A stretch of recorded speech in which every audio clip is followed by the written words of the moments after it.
By the end of this guide, you will have easily achieved Foxhound rank on Metal Gear Solid Delta. This time around, there is no save limit for Foxhound rank, but you must still abide by the usual restrictions of no alerts, no kills, no continues, and no life medicine used. Let's get into it. So very quickly, I'm going to be playing on a new game save file. If you have a new game plus save file, I highly recommend you use that just so you have access to your boss camos, AT camo if you have that unlocked as well. The reason why I'm playing on a new game is just to ensure everybody that even if they don't have all that fancy stuff unlocked, they can still follow this guide. I'm going to mention the camos that you get from New Game Plus in the guide. I'm going to mention it when you can wear it, when they're the most beneficial, but I myself am going to be playing on a new game save file. And then the last thing is there's a couple of options that we should change around here that I like to play with that will make your life a little bit easier. The first are my sensitivities, like my control sensitivities. On PC, which is what I'm on now, I use 1.5, 1.5, and 1. And on controller or on consoles, I use 2, 2, and 1.8 for the first person view. And finally, I also like to change this option here called switching weapons and equipment. By default, it's on unequip. I like to have it on previous. I play MGS2 like this as well. I really like having two weapons at my disposal. But other than that, like I said, I'm playing on new game. If you have a new game plus save file, use that and just change it to either extreme or Euro extreme. If you are playing a new game like me, a new save file like me, I highly recommend picking I Like MGS1. DPM and OSCAM are both extremely powerful camouflages that you can get right from the start. This guide is going to be intended for new style. So if you guys want to see me make a legacy style guide, let me know in the comments. And if enough people want to see me do it, then I will do it for sure. But for this guide, we are going new style. Once again, extreme or Euro extreme, it doesn't really matter. I'll go Euro extreme just to prove that these tactics actually do work at the highest level, but you can play extreme as well. And for tips, I like to hide every tip, but you can select whatever you want. So final confirmation here. Again, if you're playing New Game Plus, just change your difficulty to extreme or Euro extreme, and you can follow along with this guide very easily. Once you've confirmed everything, we can press start and start the game. Now, as with every single max rank playthrough of Metal Gear Solid games, you have to make sure you skip all cutscenes and codec calls. We are on a 5-hour limit, just like OG Metal Gear Solid 3. But don't worry, you'll have plenty of time if you follow this guide to complete the game in under 5 hours. So once again, skip all codec calls and cutscenes. My game might seem a little bright. That's mostly because I up my brightness for the guide when we get to the cave stages. If you want to do the same to make it a little bit easier, you can.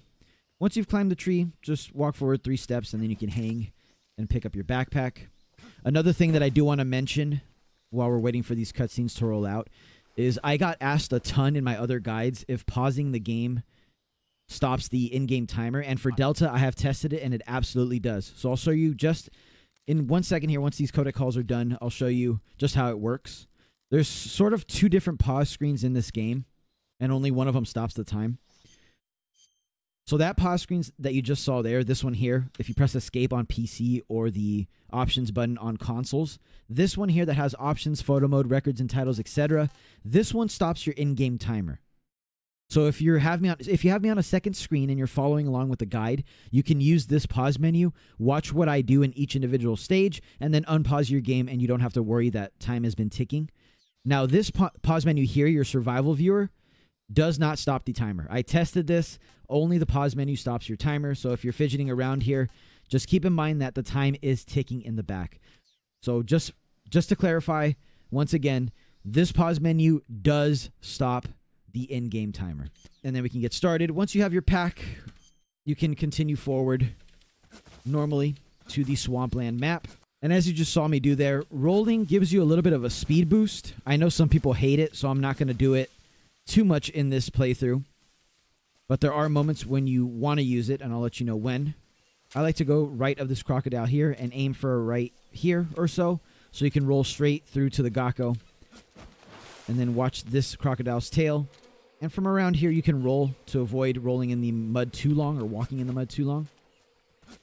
So up hills like this, I absolutely recommend you roll.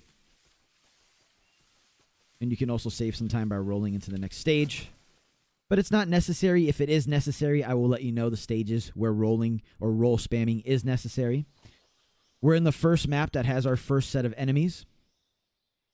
And the way that I like to think of Delta is basically on these difficulties, you want to minimize the distance between yourself or Snake and the enemies to compensate for the bullet drop. That's the best thing you can put in your head. How can I get closer to the enemies to then sort of countermeasure or counteract the bullet drop? So the way that we're going to do that here is immediately when you regain control of Snake, you're going to roll to the right or walk to the right. Doesn't really matter. And I'm going to use photo mode to show you something here. Sorry, clicked the wrong tab there. This little like gap, I guess you could say, in the tree and with this rock here that forms like a little triangle, this is like an invisible wall. This is almost like, imagine this is all filled out and the enemies can't see you there. So I'll show you just in a second here what I mean. If you just hang out here, and again, we're playing on Extreme and Euro Extreme, the enemy should absolutely be able to see you from this distance. But since we're using this little invisible wall here, you can kind of wait for this patrol here. And once he's close enough to where you feel comfortable taking the shot, just take the shot. I like to roll up on this guy here. And same thing, I like using first person view. There's less bullet drop. So once you line up the shot there and you feel comfortable, take it. I hardly use third person over the shoulder aim at all unless I'm like speedrunning. But we've taken so much time where we don't have to interact with that guy at all. If you want to be super duper safe, you can line up the shot on that guy and shoot him. Otherwise, just roll up into the bridge map. And I'm sure most of you know what to do here. Just shoot the beehive. It's going to land on that guard there. I like to crouch here just to minimize the chance that he sees us here, because he can see you and cause an alert. So I like to crouch there. Once he's about halfway through the bridge, I roll down and I follow him across the bridge. He's going to pick up his friends there. The bees are going to attack that whole group. There's a fourth guy around here. He's also going to get hit by the bees if you do this quick enough. And so you don't have to worry about him. He's going to cross the stage as well. Now, if you're too slow with the beehive, that last guard will be right here, and he will catch you. So just be careful. Try to do that beehive quickly. And if you do it right, it should take all guards into the next map. But by the time they come back, we'll be gone and into the next map ourselves. Now, Razvet is where we have the first group of enemies that's kind of tricky to take out. What I like to do here right away is roll over to the right here behind this tree. And once we're in this tall grass, this guy will see us, but he won't catch us. So we have plenty of time to line up the shot. Then actually you want to shoot this guy here. Aim a little bit above his head. That'll take him out. If you miss, that's fine. Just shoot him twice and it'll take him down just as quick. Make your way over to this side here, in this little gap in the brick wall. And you want to be very careful because our last victim here is going to be patrolling away there. Just make sure he's not facing you. And if he's not, you can climb up on this little ledge here and take him out. And then you're going to go right into this doorway and you are basically done with the virtuous mission. Now, one thing I didn't explain that I'll explain in just a moment here as these cutscenes are rolling is that there is an auto-save function in Metal Gear Solid Delta. And the way that it works is every time you load into a new zone or every time you go back into a previous zone you've already been in, basically every time you load into a zone of any kind, it's going to make an automatic save for you in the pause menu. So if I were to click this right now, it would reset me back to the beginning of Razvet. And why that's important is this version of the Foxhound run doesn't have any limit on your saves. If you remember, original MGS3 has a 25 save limit. You can only save 25 times. Any more than that, and Foxhound is void. Since this game has an inherent autosave function, you can save as many times as you want manually, and the game also has an autosave function. Now, you can rely on this for most of the game, but there are some crucial moments that I'm going to point out once we get there where you absolutely want to save. The reason being is if we exit out and we go back to the pause menu, there's actually a new menu here called Records and Titles. And if you click that and you see over to this right tab where these different tabs are where it says Saves Continues, that's actually your live stats right now. So if you were to save the game, it would show up here in real time. So you can actually see if you've messed up and you've caused an alert. If you're not playing on European Extreme and you're wondering, hey, was that an alert or not? It'll show you here. It'll also show you if you're worried about accidentally killing somebody. It'll show you here in real time. Now, going back to the autosaves, you can absolutely rely on autosaves for most of the game if you know what you're doing. However, if you mess up and you get caught and then you press continue and you play off of that continue and then you go into the next zone and you load in that autosave of the next zone, that continue is going to be saved for the rest of the playthrough. I made this mistake during my first Foxhound playthrough of Extreme, the first night that the game was out in early access. I accidentally played off of a continue on the Fury. I went on my merry way, not knowing. And then when I tried to reload a save, it had a continue on it, so I didn't get Foxhound at the end. So this is just a warning. You can play off of auto saves, but I highly recommend that you listen to me when we get to these crucial points in the game and you manually save just in case something happens like what happened to me. You have some fallback points that you can use without relying on autosave. Anyway, that's my explanation of how the autosave system works. Once you take control of Snake again, we're just going to roll back into Dolanovno, the bridge map. And we're pretty much done with the Virtuous mission. All we have to do now, as you know, is heal Snake through the cure menu. We get the little cure menu tutorial. Continue skipping cutscenes and coda calls. Once you get here, once again, open up your survival viewer, go to the cure menu, and then we're just going to do the cuts, which is disinfect, styptic, bandage, that was a mistake, and suture. Another cut, so we're going to go do the same thing back. Suture kit, bandage, styptic, disinfect. We have another cut, so we're going to do the same combination. 1, 2, 3, 4. Now we have a bone fracture, which takes bandage, splint. We have another cut, so we're going to go to disinfect, styptic, bandage, suture kit, and then our last broken bone, which is bandage, splint. So that is pretty much the end of the Virtuous mission. We are all done. Now, you're going to get to a point where the game is going to prompt you to save. I personally don't recommend you save there. I don't usually save there, but you can save there if you want to be super safe. I'll show you where we're going to do our manual saves. It's going to be fairly early on into the Operation Snake Eater. So how does it feel to be yesterday? It's basically going to be on the map where we meet the boss and she breaks our gun. Takes away our gun. That's where I like to save for the first time, just in case you mess up any of the sections after that, directly after that. You have that to fall back on. So I'll show you. I don't save in this map. Just continue forward. I'm just going to go this way. Once again, I'm trying to break the habit of roll spamming since that's all I do when I play the game during my little speedrun playthroughs, but I know people don't really like the roll spam, so I'm trying to take it easy, I promise, during this playthrough. Anyway, once you reach this map, all we have to do is continue forward. And we're going to get hit with a cutscene here where we meet the boss. She's going to take away all our weapons, pretty much. At least our handgun.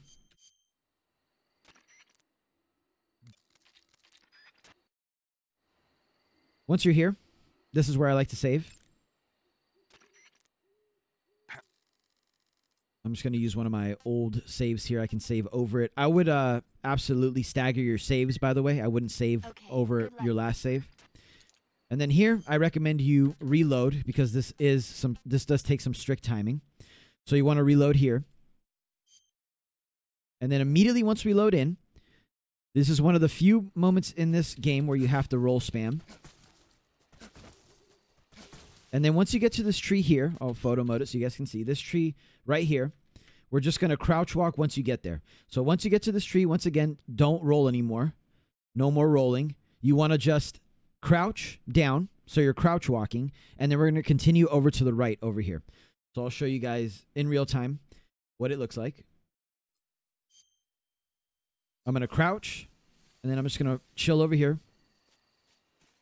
Now, here's another moment where if you have the Peace Walker sneaking suit or you have the Sorrows camouflage, you can use it here to make this a little safer.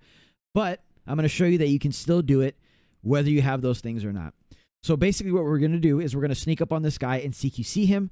Those guys behind us are still cautious. They think they saw something, but they're not going to be able to see us because we are crouch walking, and also because this tree right here over to the left is acting like a barrier here. They won't be able to see us.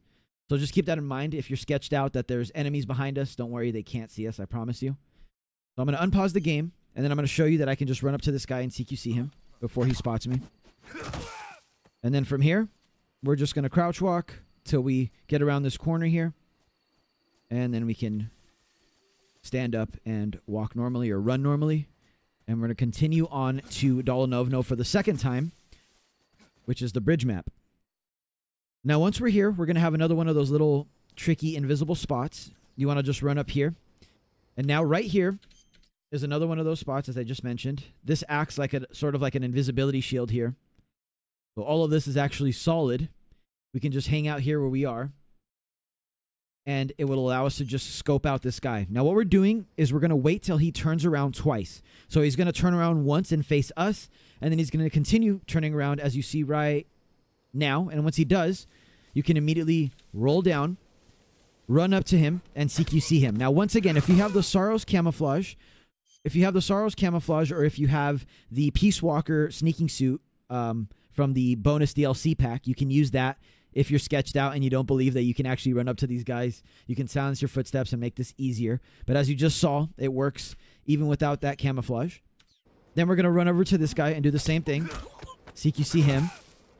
Now, I highly advise you roll spam across the bridge because there is one more guy over to our left there. And if you don't roll, it heightens the chance that he sees us because he's hanging out to the left right now. Now, I would also advise crouch walking here. As you can see, he can see us, but he's not going to walk over to us, and he's not going to spot us because we're crouch walking. And then just roll over into Razvet.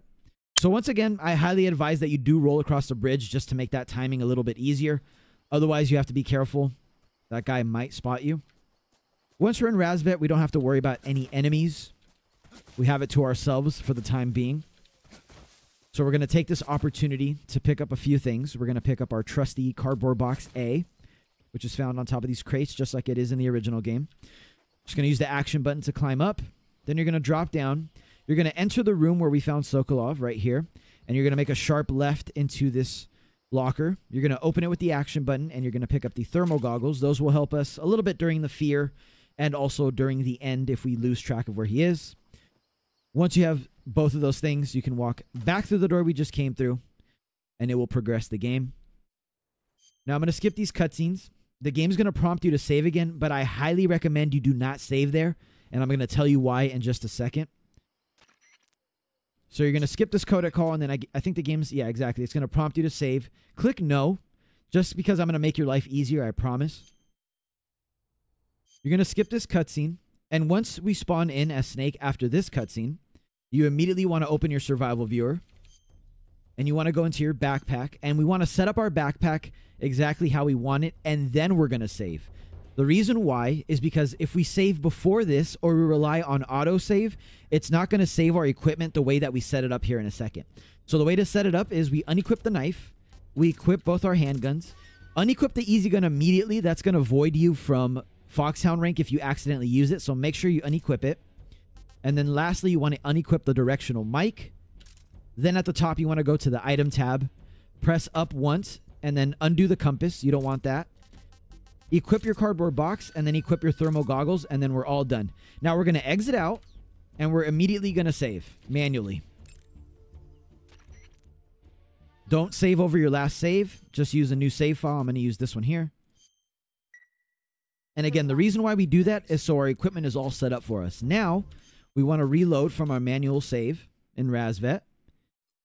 Now, once we've loaded our save file from our manual save, I just want to very quickly confirm for you that it does actually work that way.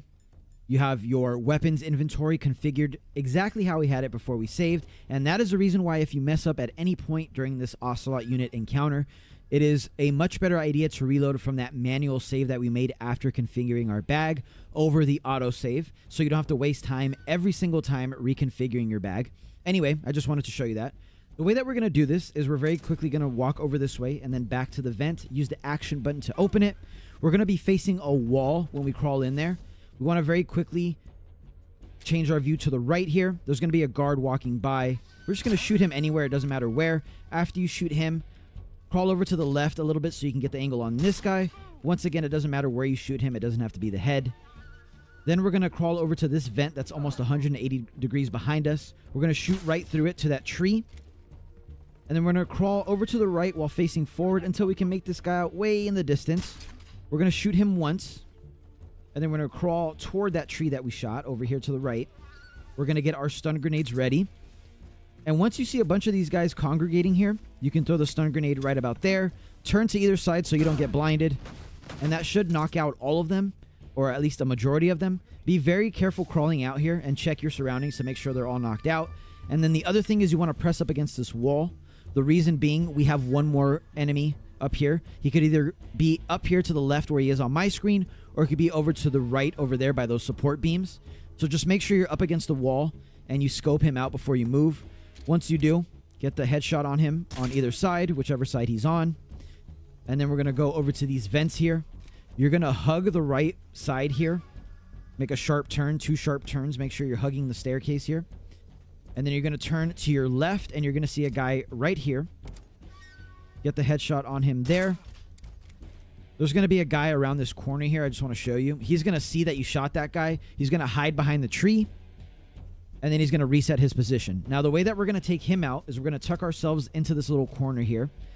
Then we're going to aim at this vent. We're not going to crawl through it. Instead, we're going to hold the crouch button so we go fully prone. We're going to go into first-person aim. And we're going to shoot him 3 times. He's going to start walking toward us. But that's going to knock him out pretty quickly there. And then we are done. Can walk back toward the barrels over here on this side of the map. And it'll trigger the next cutscene, which indicates that we are done. Congratulations, you just took on the Ocelot unit successfully. Good stuff. Once we're here, we are just going to run over this way. And then I like to roll over this gap in the brick wall. And we're going to head out through this gate that was previously inaccessible into the infamous Chorny Prude map, which is where the game, all the versions of MGS3 have had severe frame rate issues. Luckily, for me at least, from my experience, it's not as bad in Delta, but there are definitely still some frame drops here. We're going to roll into the water, hold the crouch button to go fully prone, and then we're going to press the action button. That's F by default on the mouse keyboard controls. On PlayStation, I believe it is X. On Xbox, I'm sorry, I don't have an Xbox. I haven't played on an Xbox in years, so I don't know what the action button is. But whatever it is, you're just going to mash it till you get to these grenades here, to this ammo box, and then you're immediately going to turn right and resurface so we don't take any damage. And we have some pesky leeches on us, so we're going to open up the survival viewer, go to cure, and we're going to use the cigar to take those leeches off of us. And right here, we're going to get hit with a codec call that we're, of course, going to skip. And this is a good moment to remind you guys, if you have AT camo or any camo that you feel comfortable wearing that gives you more camo index, go ahead and throw it on. Specifically, though, if you have AT camo, you pretty much just want to equip that in your from your inventory, from your backpack, and have it ready to go for pretty much the rest of the game. It's pretty much an equip and forget type deal where it's just a static boost to your camo rating. I believe it boosts it up by a static 10% or 10 rating to your camo index. So just throw that on now. This is a good point to use it. For those of us that are playing on a new save file, we obviously don't have that. But don't worry. Just using Tiger Stripe is going to be enough. I'm going to show you guys strategies where you don't really need to change your camos around too much until we get into boss fights. So for this first map, I like to roll twice. On the second roll, you hold the roll button, and it's going to put you in a crawling position. Now, if you have thermal goggles equipped, pop those on. You're going to be able to see a claymore here. Just crawl over those to make it super safe. So once you pick that up, you can unequip your thermals, go around this trap here. We're going to climb this tree in front of us. And once we're at the very top of the tree, don't move at all. We're going to take out these dogs here. These dogs are very annoying, and they catch us from very far away. So just shoot one there, and the second there. And then once you've done that, feel free to drop down. AT camo is going to help a lot here if you have it, so just pop it on. I like to roll here for the timing. We're going to roll one more time. Then we're going to go into crouch position. Then we're going to go into prone position, and we're going to just take these guys out one by one. 1, 2. You can crawl forward a little bit into these shrubs here and take out this last guy. If you want to be super safe after you roll into this map, or into this part of the map like this, you can just go this way. And especially with AT camo, they shouldn't be able to see you, and you can just crawl from this angle and take them out from here. Either way, Once you've done that, just crawl through this area here. Over to the left. Watch out for that pesky dog. If he sees you, just shoot it. And then we are going to go into the next map this way. Bolshaya Pass base is very simple, very easy. As soon as we load in, we're just going to go to the left here, and we're just going to run all the way to the end of the map until we get to this guy off in the distance here. So just take the left wall here all the way. And once you get to this tree, you can sort of use it to shoot behind. You can just shoot him there. And I like to do this. Some people don't like to do this, but I like to blow up the barrels just to make it easier. So blowing up barrels here, I'll pause it really quick because I have to explain this. So blowing up barrels like this one here, like these sets of barrels here that you can see. Trying to make a circle, but my program isn't working with me very well.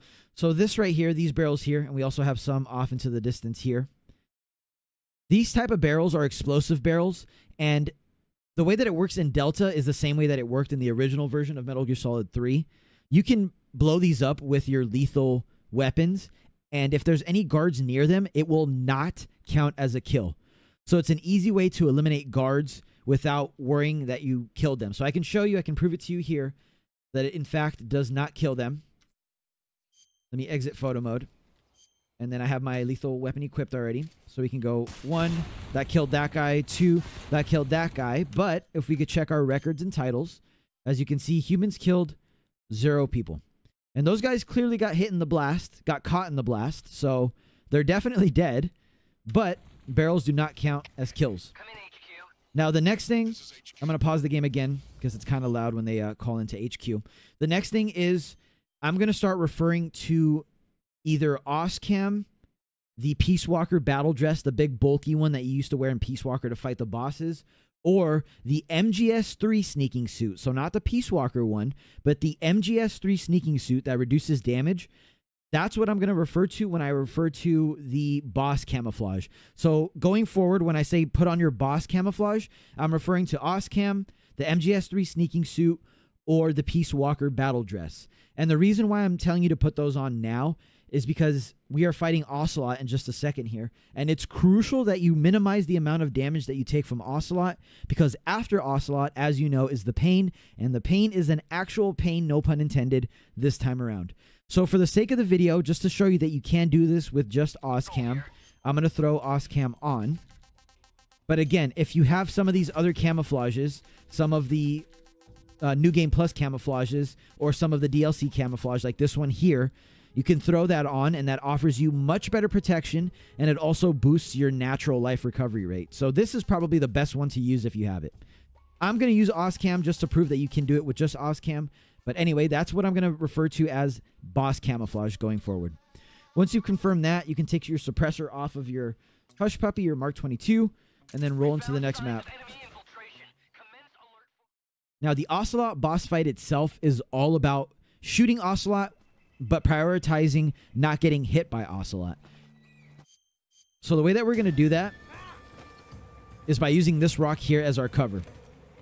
So we just want to chill here and look for Ocelot. So he's over this way now. So now we can ready our weapon. You can see which way he's going to go. There he is. And after you shoot him, you just want to hide.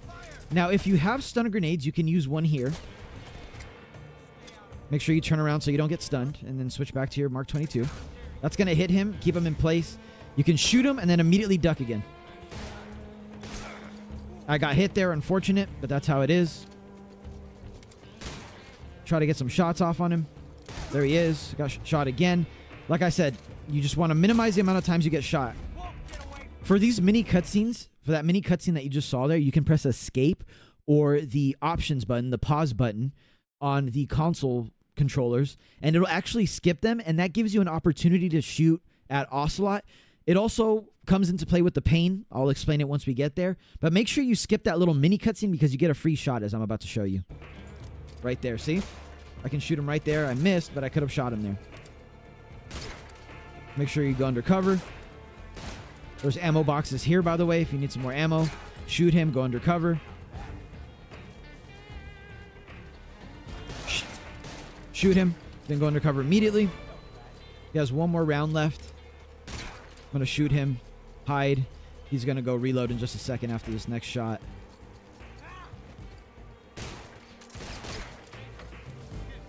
Careful for these guys shooting behind us. You can sneak in another shot while they're doing that. Just make sure you don't get hit. Ocelot's going to go reload. You can skip that cutscene as well and get another shot off on him. Now he's going to go behind the tree. I like to take this opportunity to take out these animals here, just so we have some food. We don't have to waste time later getting food. We have some ready to go if we need it. Keep an eye on Ocelot's ammo there at the top. Use your little hiding rock to hide and wait for an opportunity to shoot him. Like right now. And that's the Ocelot fight. I tried to slow it down a little bit to show you guys what you can do to avoid his shots. Just make sure if you are running out of ammo, you pick up the ammo box there. There's also one behind where you spawn. So I just very quickly want to show you the lethal version of this fight. If you didn't know, you can take out Ocelot lethally. And since he has plot armor, it won't count as a kill. And I can prove that to you after the encounter. But basically, you just want to do the same sort of deal, just with the Patriot instead of the Mark 22. And I'll show you what that looks like now.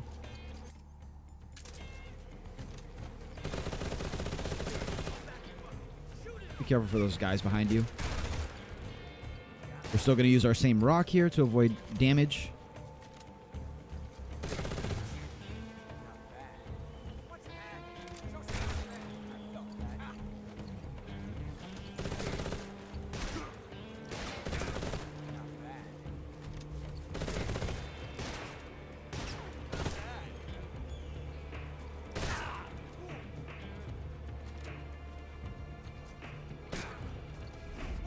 Got lucky there. Got 2 shots from that. 3 shots, actually.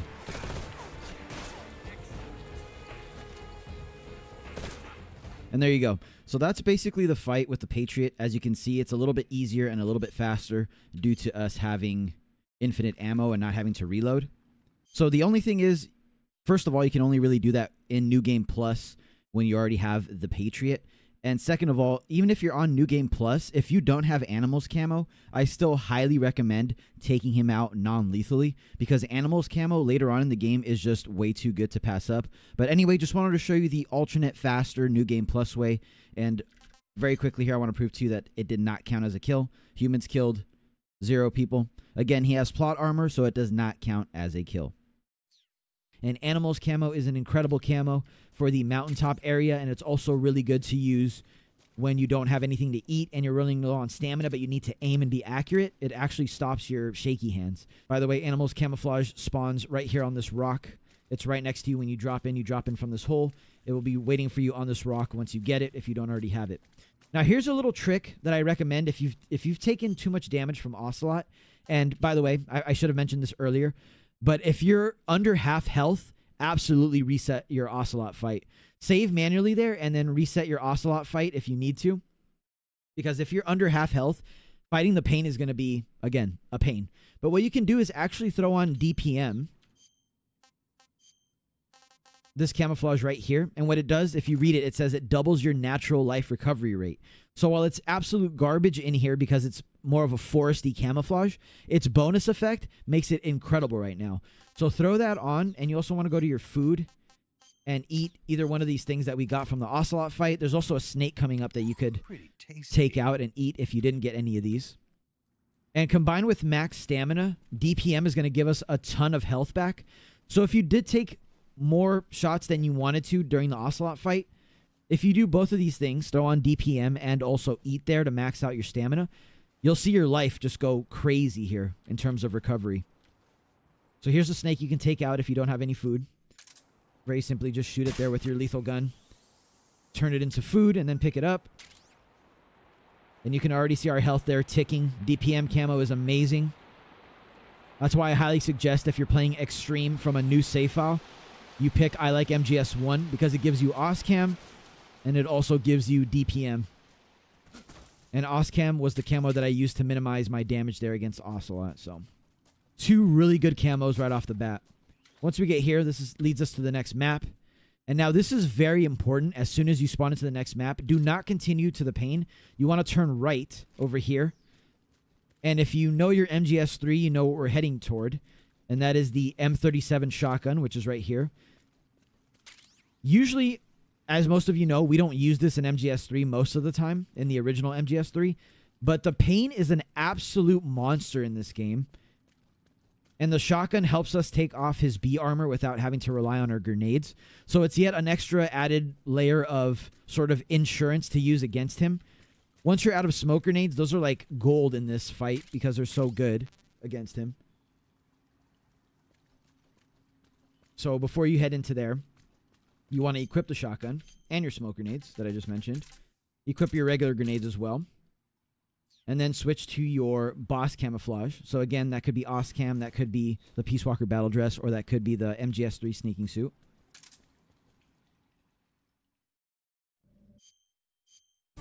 And then I would absolutely manually save here as well.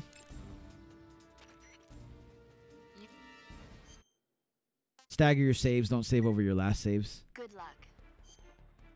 Thanks. And then from here, we can reload the game, whether it's from your autosave or that manual save we just made. Now I'm going to pause immediately here before we load in. Now this fight is very, very difficult. They made it way more difficult. One of the main changes was that they made it so you have to use 2 grenades to take off his B armor, which is why we take the extra seconds to pick up the M37, as 4 shots of that also sheds his B armor. The only grenade that takes off his B armor immediately are smoke grenades, and we only have 3 of those. So the way that this fight is going to start, he's going to summon like a pheromone grenade, and he's going to throw it to our platform here. It's going to go off, and then a bunch of little bees are going to spawn, and they're going to attack us on our platform. Before that happens, however, we're going to try to at least get 2 headshots in. If we're lucky, we can get 4, but at the very least, you want to get at least 2 headshots in. And then once you get those shots in, you're going to dive over to the water over this way, somewhere over here. And then I'll show you what to do from there. So let's start the game up again. He's going to throw his pheromone grenade. We're going to get ready to headshot him. Boom. 1, 2, 3, 4. And then the bees are already attacking me. I was a little slow there. And now once we're here, once you dive into the water, what you want to do is you don't immediately want to go straight back to the platform here. You don't want to do that. That's bad. Do not do that. You're going to get hurt by the bees back here. What you want to do is take a wide angle from where Snake is here. You want to kind of loop it and then go back onto the platform. Now, there's a little trick here with the platform. When you climb up the platform, that little animation that Snake does as he's climbing actually makes you invulnerable. It gives you iframes. So you want to use that to your advantage along with this loop that we're going to do. So I'm going to show you the loop here. And I'm going to show you the iframes as we continue forward. So I'm not going to go straight to the island. I'm going to swim this way. The bees are going to chase me, but they can't catch me. And then we're going to loop this way. And then we're going to climb. We're getting hit, but we're not taking any damage, as you can see there. Now, this little cutscene here, you can skip. This is what I was talking about during the Ocelot fight, where if he does like the Tommy gun animation or cutscene, similar to Ocelot's reloading cutscene, you can skip that with escape on PC or with the options button on consoles. If you don't skip that, you're not going to have enough opportunity to jump down as I did here. You're going to be standing here when he has his Tommy gun and he's going to lay into you. So you absolutely want to skip that cutscene. For his Tommy gun attack, you just want to hang out up against the island we were just on.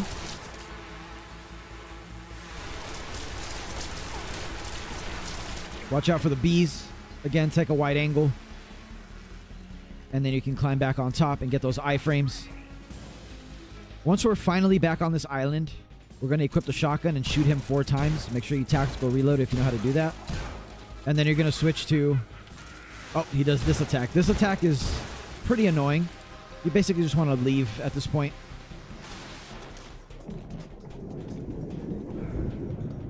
I got hit there. That's fine. Crawl over to this other island here. This island's going to have Mark 22 ammo, and it's going to have shotgun ammo. Sometimes when he loses you, he sheds his armor, but he puts it back on very quickly. Watch out for the grenade. You can also iframe grenades the same way. And I'm trying to slow this fight down just so you can see all of his attacks. But anyway, once you finally have an opportunity, shoot him with the shotgun, and then switch to your Mark 22. And then we're going to switch back to our shotgun now. Same thing. When he tries to encapsulate you like that with bees, you can just dive off and the bees immediately get spooked from the water. He's going to throw more pheromones now. That's fine. We can now switch to our tranquilizer gun and try to get some more headshots. That's going to bring us to phase 2. Now, phase 2, at the beginning of phase 2, he's going to have his bullet bees. Those are dangerous. They're lethal. You absolutely want to roll into the water and then dive. So don't dive immediately. You want to roll first and then dive. There's weird frame rate issues here that you kind of have to combat, and the way to do that is by rolling and then diving. I'll show you here. So I'm immediately going to roll and then dive. And then we're going to go to our original island where we first spawned. By the time we get here, the bullet bees should be gone. We're going to climb up.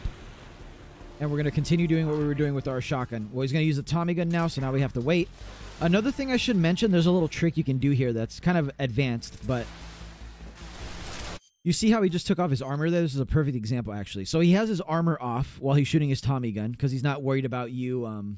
It's very hard to draw a circle, by the way, with this. He's not worried about his armor when he's shooting at you. He knows that you're hiding, so he takes off his armor. But you can use this thing, this sort of advanced tactic that we can use and we're going to use in this run in the future, where you can go into first-person view, and then you can click in R3, so the right stick, you can click it in, and it actually makes you stand up on your tiptoes. You can use this in the water as well, and I think on PC, it's bound to V by default to stand on your tiptoes. So you can use that to your advantage when he sheds his armor here and get a couple of shots off. I'm going to try to do it here. Let's see if I can. If I can pull it off. So you go into first-person view, and then you stand up on your tiptoes. There you go. I got an extra shot there. So kind of a little thing you could do while you're hiding. Let's equip our shotgun again. Actually, no. Let's get our smoke grenades going now. So this is the only grenade in the game that sheds his B armor in one toss. There you go. See? And now we're just going to headshot, headshot, headshot, headshot. That was really good. Let's use more smoke grenades here. Actually, no, let's roll because he's trying to encapsulate us again. We're going to go back onto our island. And we're going to throw another smoke. Hopefully it hits them. Watch out for the bees. They're chasing us. And there you go. That's the pain fight. So just like Ocelot, I want to show you all a different way to take on the pain, but keep in mind a few disclaimers. One, this is New Game Plus, and it relies on having both the Patriot and Grenade Camo, which is what I'm wearing, as you can see in this pause menu. And second of all, this relies on you having decent aim, a decent grasp on the pain's mechanics and moves and how to avoid them. It's much smoother if you can get it down. This is kind of like a variation of what I do now, but just keep in mind that this is going to rely on you knowing what you're getting into already. I just wanted to make sure and show you guys this before we moved on here. So we're going to start off by using the Patriot to stop him throwing his pheromones. As you can see, that stops him. Now we're just going to go into our Mark 22 headshots like normal.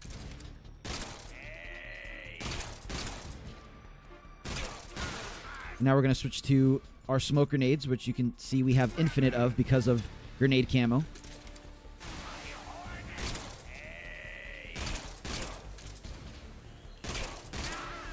Let's see, it's much faster, but it relies on you knowing exactly what to do at every moment. So now we're going to go into phase 2. We're going to dodge the bullet bees with our invincibility frames. Gonna hide for the Tommy gun. And hopefully he takes his armor off here. There he goes. We got a few shots or a couple of shots there.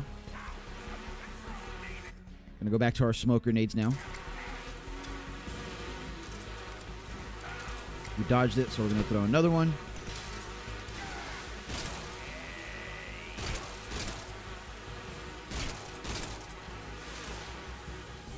Back to our smoke grenade since he has his armor back on. We're going to go in the water. I saw him using this move. We're probably going to have to use one more smoke grenade, but that's the good thing about grenade camo. It might not offer a bunch of protection, but it helps us take his B armor off. One more should do it.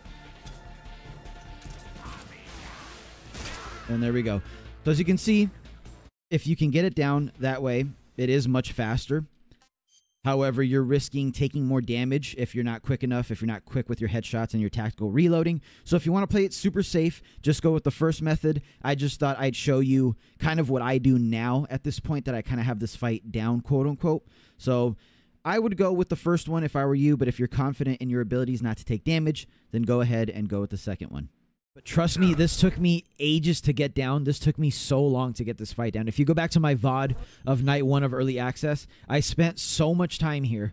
Anyway, congratulations on taking down the pain. Hopefully I gave you some tips there that you can use to fight him. You can now switch your armor back to DPM to get some passive health going. You could eat a little something to max out your stamina bar to get even more health back. Not too bad. But congratulations on taking down the pain. Hopefully it didn't take you too long, and hopefully my strategies helped a little bit. Continuing on here. Very easy map. Nothing really here. We can get some more ammo if we want. If you're running low on ammo after that fight, equip your M19. There's going to be a cutscene down here we're going to skip. And after that cutscene, we're going to continue forward this way. And there's going to be a little alcove to the right, or sorry, to the left, that we can use to restock on ammunition.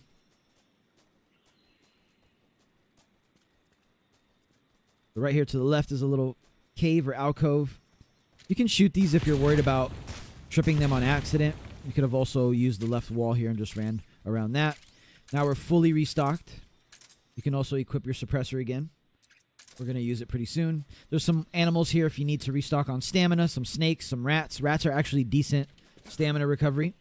Excuse me. And now we're just going to very carefully roll off of these cliffs here and continue to the river map. Now for this river map, you can switch your camouflage to whatever you feel comfortable with. If there's anything that gives you higher camo rating. For example, going back to Tiger Stripe helps. If you have brown face paint, I would also throw that on so you don't even have to stop here to resurface to get your oxygen back. But I'm going to show you where I like to resurface, where it's safe. Our first spot is going to be right around here to the right here. Resurface quickly, and then go back down. We're just going to follow this right side ridge line here.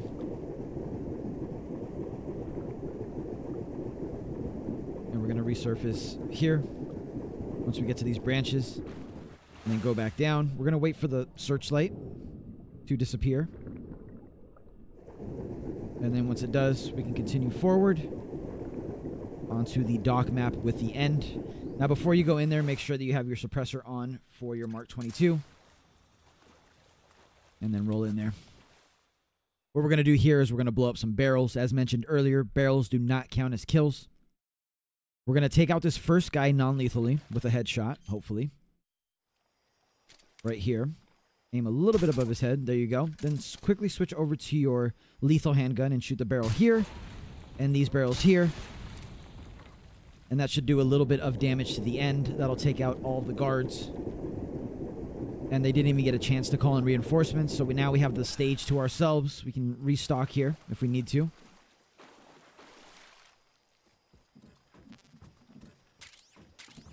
Night vision goggles here if you need them. I don't really use these, but in case you need them. And then there's some smoke grenades over there. You want to pick those up as well.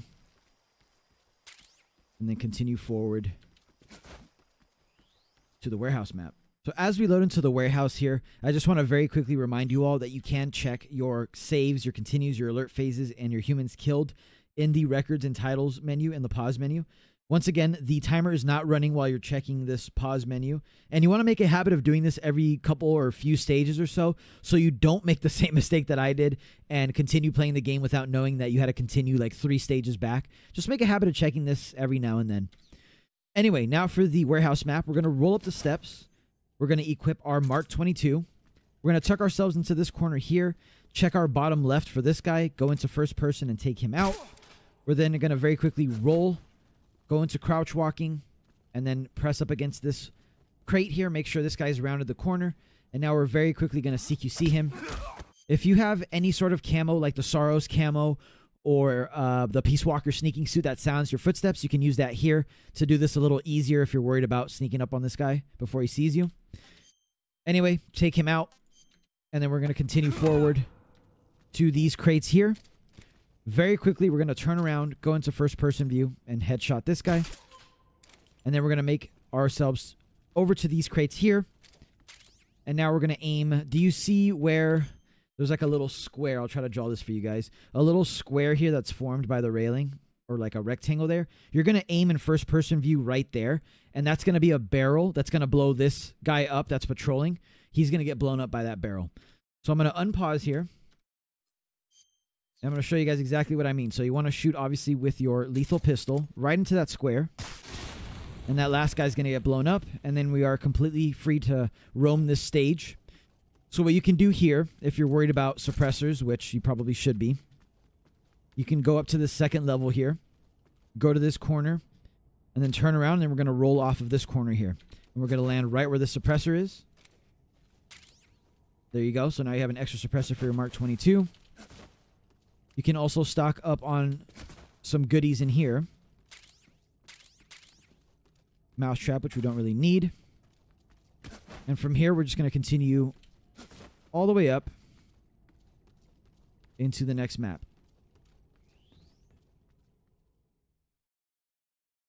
Now, this map is completely empty. There's nothing here but some traps, so be careful for the tripwires there. You can maybe see them a little easier with your thermals. If you turn that on, you can see the ropes a little easier. If you need some food, there's like flying squirrels and stuff around here you can pick up. There's fruits. There's rabbits, as you see here. Don't waste your Mark 22 ammo or suppressor. Use your lethal handgun to do all this. And if you're still missing some health, you can always switch to DPM. Eat a little something something, like a rabbit. And that's going to boost your health recovery up. DPM is just really good to use in general right here. It's actually a really good camo for this next stage.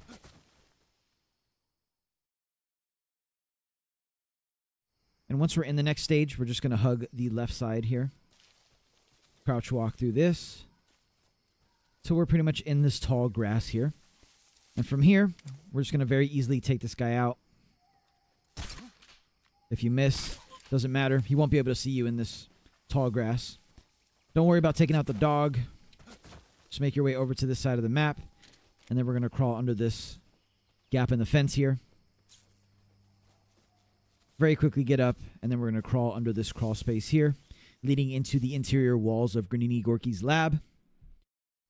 Once you've crawled through, we're just going to take out these two guys to our left here. Stay crouch walked. Get behind them. Get the easy headshot. Then you can run over to about here. Do the same thing. Crouch down. Easy headshot. And then we're going to make our way this way. Now, once you get here, make sure you're crouched. This guy to the right is going to see us. Make sure you're hugging this wall, too. And you can make your way inside the lab. Now, once you're in here, you can go into your camouflage menu and then find the scientist outfit. Throw that on. Now, make sure you don't have any face paint with this, or else the guards are going to get suspicious. Once you've confirmed that, you can exit out of the options menu, and we can very easily just run past everybody now. Just don't roll. Make sure you don't roll at any point here until you get to the stairs, or else that raises suspicion with these guys. So now you can roll if you want to. And then you can even roll down these stairs as well. Just roll like twice because there is another guard in front of us here. So roll once, twice, and then just chill. Run around him. And then we're going to take this first right here into this room. We're going to pick up the cigarette gas spray. And then we're going to immediately turn to our right here. Turn to our right again. And just hang out here for a second. We're going to wait for this guy to sit down. It's going to take a little while, but it's worth playing it safe.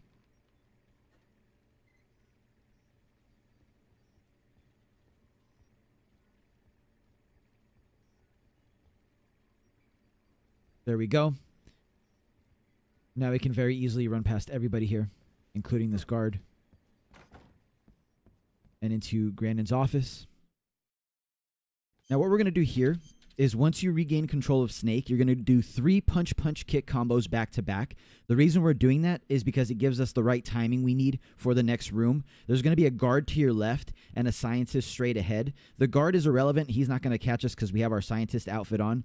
But the scientist will see you if you don't time this correctly. But doing 3 punch-punch-kick combos will give us the correct timing, as I'm about to show you here in a second. So we're going to regain control of Snake, and we're going to do 1, 2, 3. Now we can safely go through the door and then turn right immediately. We're going to pick up the suppressor, and then we're going to continue forward. Now in this next room, you need to be very careful because there's a scientist patrolling toward the door right now. So what you want to do is open the door quickly and then clear the door and immediately turn left. The way that it works is if the scientists see you in their direct line of vision, see your face, then they spot you if they see you twice in a row. But we're going to let him spot us once and then quickly turn left and turn our face away so he can't see our face. See if I can pull it off here. There you go. Now we can freely walk around this guy here. And we are good to go into the next map. There's going to be a guard immediately to our right as soon as we come up here, so don't roll here. Just go around him. And then we're going to go left here. And once we get into this little area here, right in front of the red door, you can switch to your normal camouflage. I'm going to throw on DPM. Once you're back outside, there's going to be 2 guards pretty much right in front of you. Just wait to get the headshot here. No rush. And then we're going to run toward this window here. And headshot this guy from here. Again, no rush. And now there's going to be 1 more guard behind the trucks. Make sure you stay to the left of both trucks here. We can crouch walk up against this wall. And then we're just going to crawl through the little crawl space here.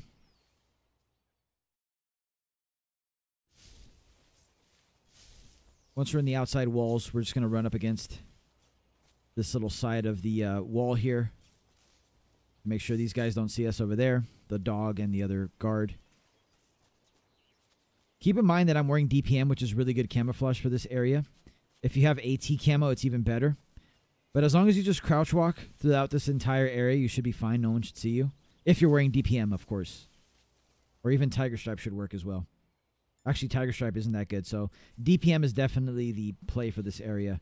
Now, once you get to where the black bars appear, make sure you unequip your suppressor from your Mark 22. And then what we're going to do up next is the fear fight. So this fight, as you know, they remove the cheese.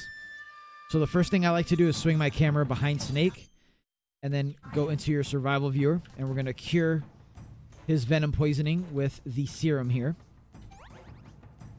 But like I just mentioned, I'm going to pause it really quick. They removed the cheese from this fight, so you can no longer use the fake death pill trick. You know, the fake death pill into the stun grenade into any source of lethal damage will count as non-lethal damage. That's completely gone, so we have to fight him pretty close to how we fought him back in the day. Now, he has some new moves, but basically the main strategy in this fight is to, first of all, put on your boss camouflage, which I need to do, but also to just keep moving. Watch out for traps in front of you. Watch out for the tripwires. But the secret to this fight is just dodge rolling as much as you can while also trying to locate him. And then the final step is making sure you never drop too low on your ammo count. So you never want to drop too low on your ammo count when he's under half health, because if you do, that's when he starts looking for food to then regenerate his stamina. If you go around looking for ammo at that point, chances are you're going to lose him. He's going to find a food source, and he's going to regenerate on you, and you might as well restart the fight here. So actually what we're going to do first is we're going to throw on our boss camouflage, which for me is OSCAM. And then we're going to save, just so we have a fallback point in case we have to reload. So as you notice, when we reload after curing ourselves, we won't be poisoned anymore, and he's going to spawn right here. He's always going to spawn in this same point. Now remember, we have thermal goggles if you need them to track him. Go ahead and use those. There's another quick tip I have for you guys here while we're doing this. So his health bar up here, or wherever you have it, he's gonna have moments where it's blackened out, it's darkened. That means he cannot be damaged in any way, shape, or form, not lethally or non-lethally. So just look out for that. And if he has a blackened health bar and stamina bar, don't waste your ammo. There's no point. A lot of this fight is just ammo conservation.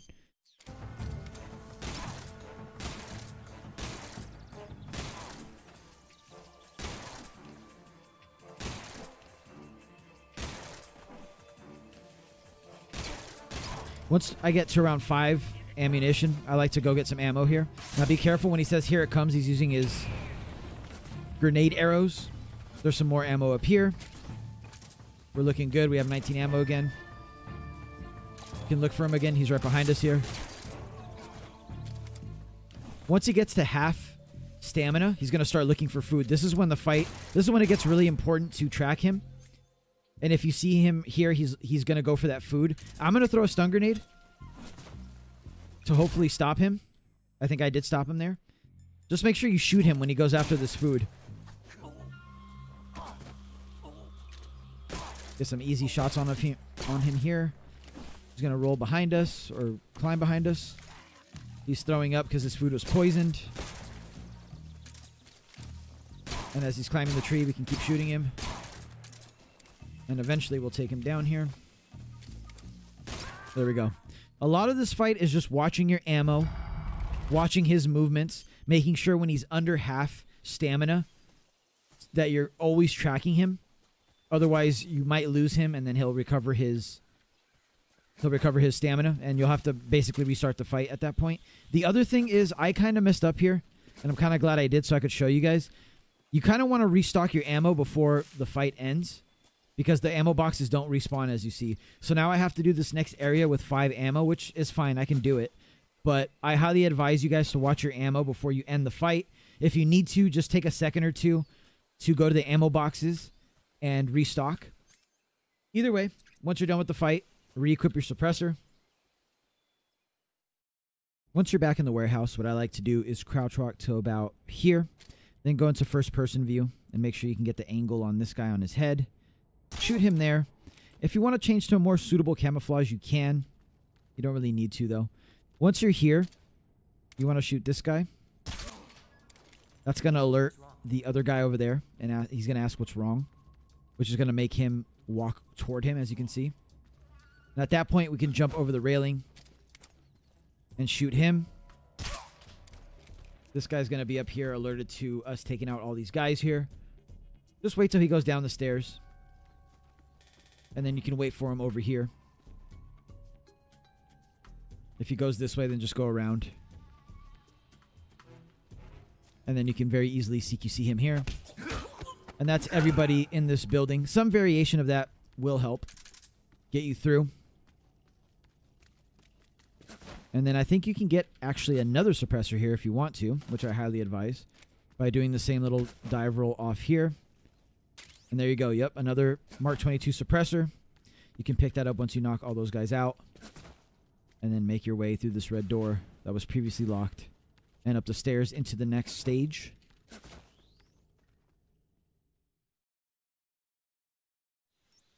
And once we're out here, we're going to get hit with a Kodak call.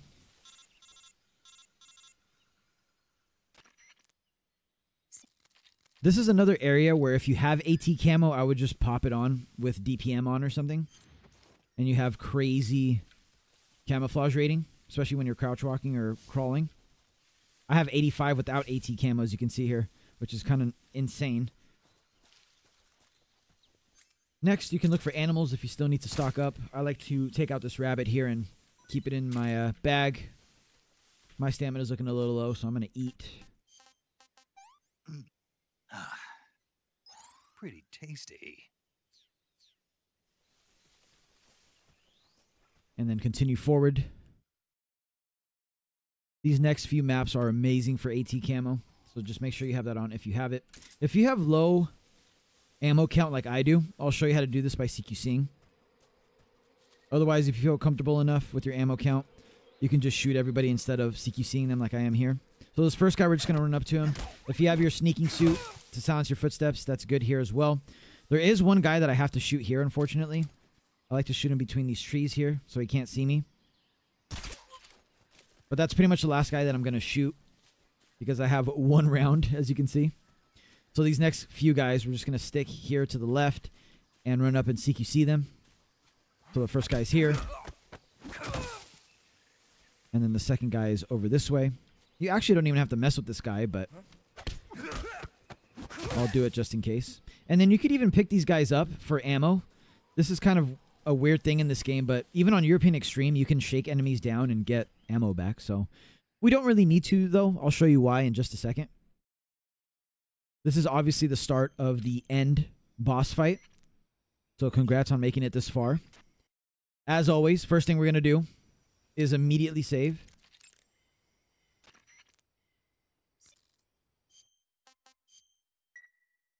Make sure you... And now the end has 2 possible starting points, but it's kind of irrelevant for us right now, since what we want to do right now is restock. So we're going to go left side regardless to the shed. Now be careful. He might see you from here. So just keep rolling. And then stock up as you see. That's why I wasn't too worried about my ammo count, because I know that we could stock up here. Now one of his possible starting points is here, and he actually is here this time. So that's good. I know where he's at. The other one is actually over here on this side, and you have to go the opposite way. So I'll show you guys very quickly here. You still want to come to the shed, but if he's on the other spawn point, or in the other spawn point, you're going to backtrack around the shed, back through this way, and then go this way. And that's going to lead you to his other spawn point. But since I know he's here, I'm going to unequip my suppressor, since I don't really need it against him. I don't really need suppressed shots against the end. And this fight is a little different. I haven't really figured out a way to do the cigarette gas spray trick that I always used in the original version. But you can still use that cigarette gas spray, and I highly advise you do use it. So have it equipped and ready to go.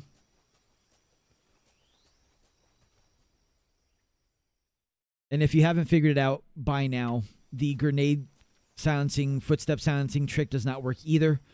So that's why the Peace Walker sneaking suit or the Sorrow's Spirit camo are really actually clutch to have. And you can use those in this fight when you sneak up on him. Obviously, you can always use the stalking mode as well, but I found a strategy here that I like to use. It might not be the fastest, but I like to use it. So instead of walking up to the end, I actually just shoot him from where I'm at here. So he's somewhere around here. There he is. So what I like to do is just shoot him. And then he's going to throw a stun grenade out. I'm going to have my cigarette gas spray ready to go. And we got lucky. He went the other way. That's fine.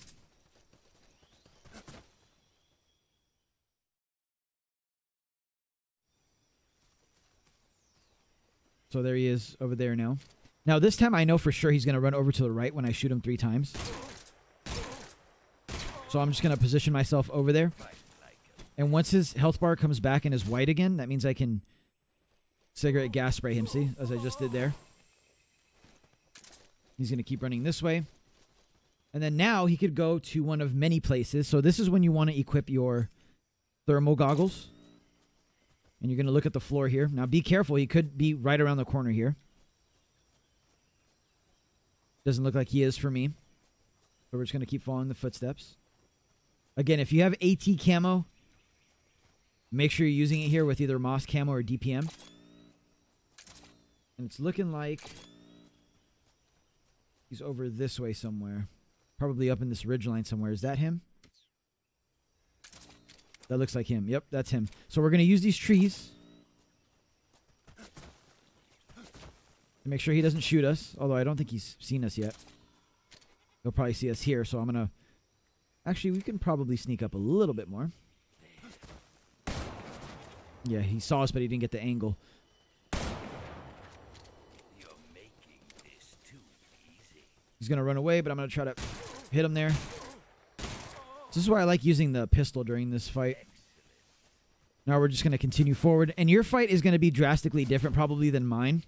It's kind of impossible for me to show every single sort of scenario. But this is what I like to do. I like to chase him down.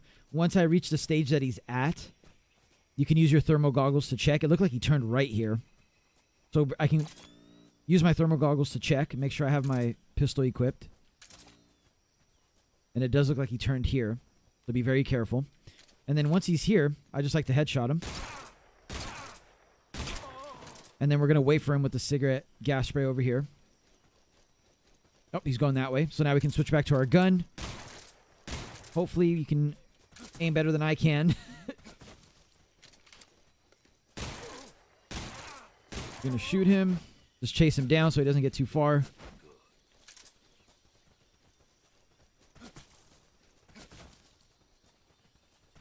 Now, if you're worried about ammo, don't be, because we can go back to the shed after we take out the end and restock fully again. Now, I have to be careful here because I did see him turn around the corner. Oh, he's facing the other way, so I'm good. So now we can just pop him again, and hopefully he comes down this way so we can cigarette gas spray him. Looks like he's going up. That's fine. If he goes up to these maps, these are like smaller maps, so we don't have to chase him around. But this is basically the general gist of the fight. It's just going to vary depending on where he starts and all that, obviously. Oh, he's in his original spot. It's perfect. Oh, I missed. There we go. Hopefully he goes this way. Oh, no, he's going this way now. And this will be the final map that we need to chase him. We have 1 round left, which should be enough to take him down. Oh, he's laying down right in front of us here. There we go. So keep in mind, if you don't have Moss Camo, you kind of do want to sneak up on him and hold him up 3 times in the same map to get Moss Camo. Otherwise, you can just do what I did there and just chase him down, shoot him with your pistol, and if he runs toward you, just use the cigarette gas spray. That's sort of the way that I've been doing it. I'm sure there's a faster way that we'll discover soon. But either way, congrats on taking out the end. Make sure you pick up his Mosin.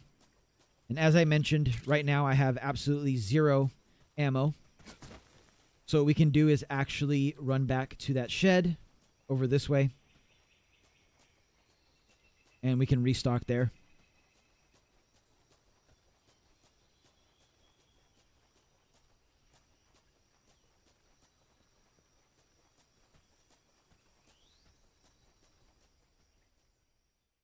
If you're in Sacramento South, you're on the right map. Now you just need to look for the shed, which is over there. And you'll see as soon as we walk in, there's going to be a bunch of ammunition for us. Now, don't worry about eating too much, because we're going to head to the infamous ladder scene in just a second. And that's going to drain us of even more of our stamina, so we might as well just wait and eat once we get to the top. Or you could use Animals Camouflage, which is what I usually do. But either way, you want to use either Animals Camouflage or Desert Tiger if you're worried about your suppressor, which you shouldn't be because we have 3 suppressors pretty much. We have the one we're using now and then 2 more as backup. So we're just going to continue moving forward after we've restocked. Make sure you've picked up the Mosin Nagant. We're going to be using that very soon here. If you need some extra animals or stamina, you can take them out. Or you can just equip Moss Camo and use the sun to give you back stamina. There's another animal here. If you're really worried about food, he drops 2.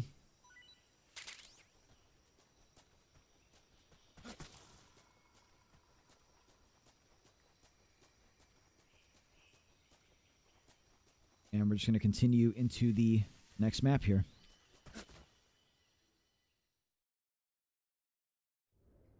And here we are, the famous ladder scene. So like I said, don't worry too much about eating if you're about where I am with stamina or even lower. Our stamina is going to be completely depleted from climbing the ladder.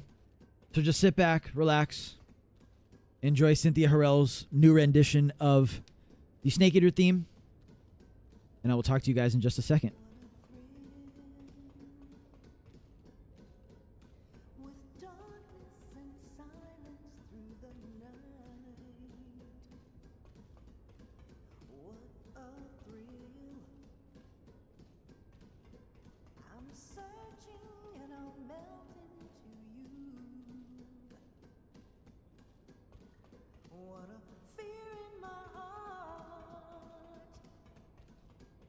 But you're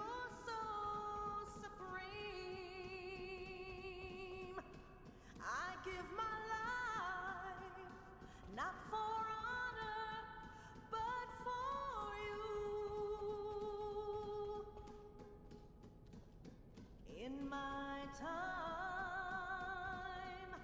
there'll be no one else. Crime, it's the way I fly to you. I'm still in a dream, snake eater.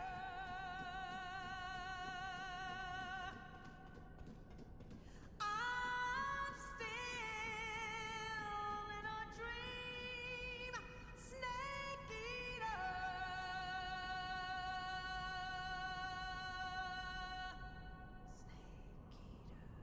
All right, that was amazing. Now we're going to switch our camouflage. Like I said, I like to use animals camo. If you have Desert Tiger, that helps with suppressor use. So if you have less suppressors than I do, you can throw that one on, and that gives you really good coverage here as well. I'm going to throw on animals camo and maybe splitter. And then what I'm going to do now is eat some food. Not too bad. Not so great. And from here, we should be looking good. We have plenty of ammo for this next part. We have our suppressor here, and we have good camouflage. As we load in here, I just want to mention that this map is perfect for AT camo if you have it. So if you do have it, throw on animals or Desert Tiger, and then put on your AT camo over that, and you'll be practically invisible to these guys. But just having animals camo is enough. I'm actually going to break my suppressor here, because it's about to break, and I don't want these guys to be alerted from it. So I'm just going to throw on my new suppressor. And what we're going to do is we're going to roll up this hill here, or just crouch walk over it. And we're going to take this guy out here. He can't see us because our camo's so good. And then the same thing here. We're just going to ride this sort of like ridge line here. And again, our camo is so good that these guys can't see us. So we just get the easy headshot. And from here, you can just run or roll, whatever you prefer, over to this next guy. Same thing here. Easy headshot.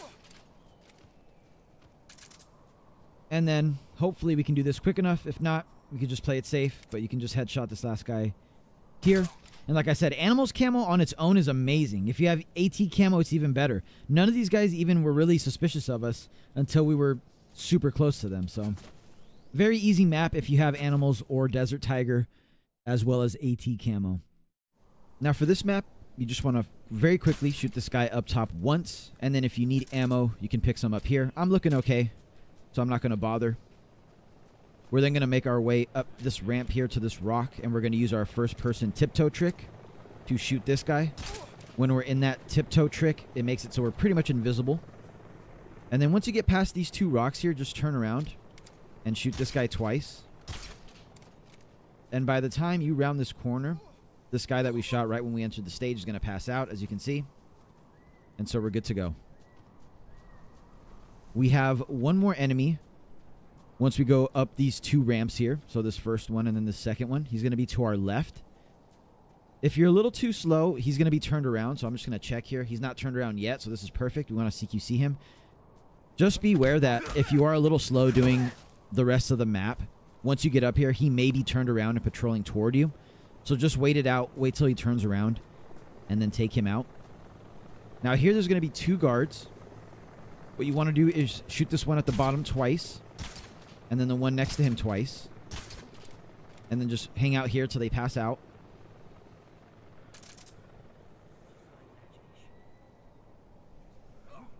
So there's one. There's two. And then there's going to be one more enemy to our left. There he is. You can very easily run up to him and CQC him.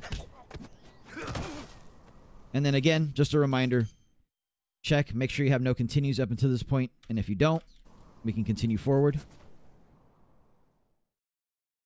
Now for this last mountaintop map, I'll show you the right order that we want to take these guys out. So you're going to shoot each of these guys once. You're going to start with this guy up here. This is 1 and then 2. So you're going to start with this guy, shoot him once, and then this guy, shoot him once, and then I'll show you what we're going to do from there. So again, 1, 2, and then we're just going to crouch walk into the trenches here. Make sure you're up against this left wall so this guy can't see you. And then we're going to CQC this guy here. We're just going to continue crouch walking. You'll hear the guys behind us pass out from the darts. Just going to continue to the right here. We're going to climb up these 2 ledges. Then we're going to walk over this way. We can stay right about here and headshot this guy. You have plenty of time. And then I like to just drop into the trenches here. Then walk to the left. That guy behind us won't see us if you do this quick enough. And you don't really have to be that quick. If you're super worried about it, you can shoot that guy back there. But you don't really need to. Especially if you have AT camo, you'll be at like 75 camo index while you're crouch walking. And once we're here, we pretty much just have to walk forward. Skip all these cutscenes. Meet up with Eva. And then I'll show you what to do from there. So once we're here, we're just going to turn 180 degrees back through this red door and into the map we just went into. Before we continue, you can pick up some extra food here on the left. Some noodles. And there should also be some ammo in here as well. And some claymores that we don't really need. So for this next map, I like to play it super safe. There's going to be the Flame Trooper, as most of you know, over to our right side, somewhere around here. He's going to patrol all the way through the trench here and climb up here. We can just wait for him around here. Just press yourself up against the wall. And once he turns around, we can very easily CQC him here. Right about now. And then we're going to climb up here. We're going to go left of the turret. And we're going to slide down this little hill here. And now, all we're going to do is we're going to wait for this guy here to turn around. And that's going to be our cue that we're ready to go. So right now, we're good to go. Drop down once. Drop down twice. And you should be good to walk through the red door. And once we're in here, we can roll down these stairs. And once we get to the bottom, we're going to restock on our ammo. So pretty much pick up anything you see here, if you're able to. And once we're here, we're going to stock up on ammo. And there's a little more ammo to the right here.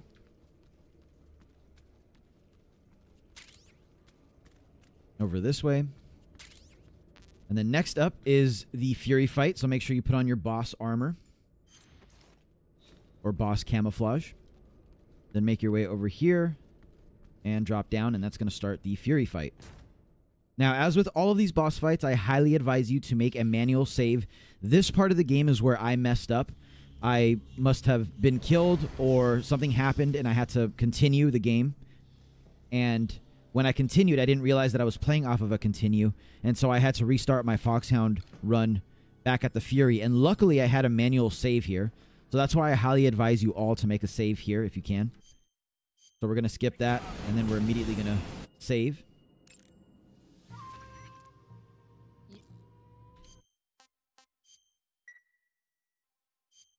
Now, I'm going to pause as soon as I load in because I forgot to mention something. Actually, I'm going to go into the survival viewer. Make sure you equip the Mosin Nagant. This weapon is very powerful against the Fury. He takes massive non-lethal damage from it. And the next thing is at the beginning of this fight, the most important thing is to listen out for audio cues. It'll be super apparent, especially if you're wearing headphones like I am, where he lands. And depending on where you hear him land, that's obviously where he's going to start the beginning of the fight. So I'm going to unpause here, turn around. And then I heard just from the audio cue that he's to the right. So I'm going to unequip my suppressor and make sure that I have my Mosin equipped.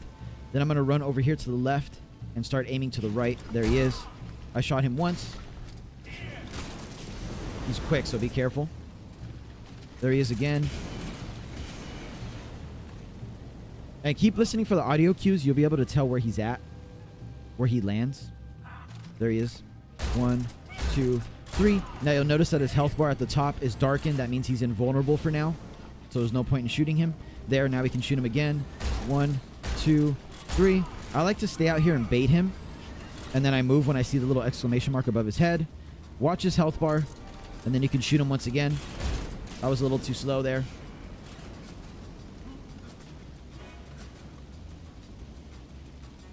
Now we're going to look for him again. There he is. Careful, he saw us. Now we can shoot him again. 1, 2, 3. Make sure you don't try for the headshots since darts reflect off of his helmet in this version of the game. You can shoot him again. Careful for the flames. He's almost down. He lost us as well. There he is. He's right under me here.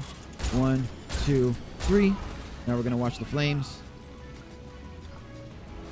And get ready to shoot him again once his health bar is back.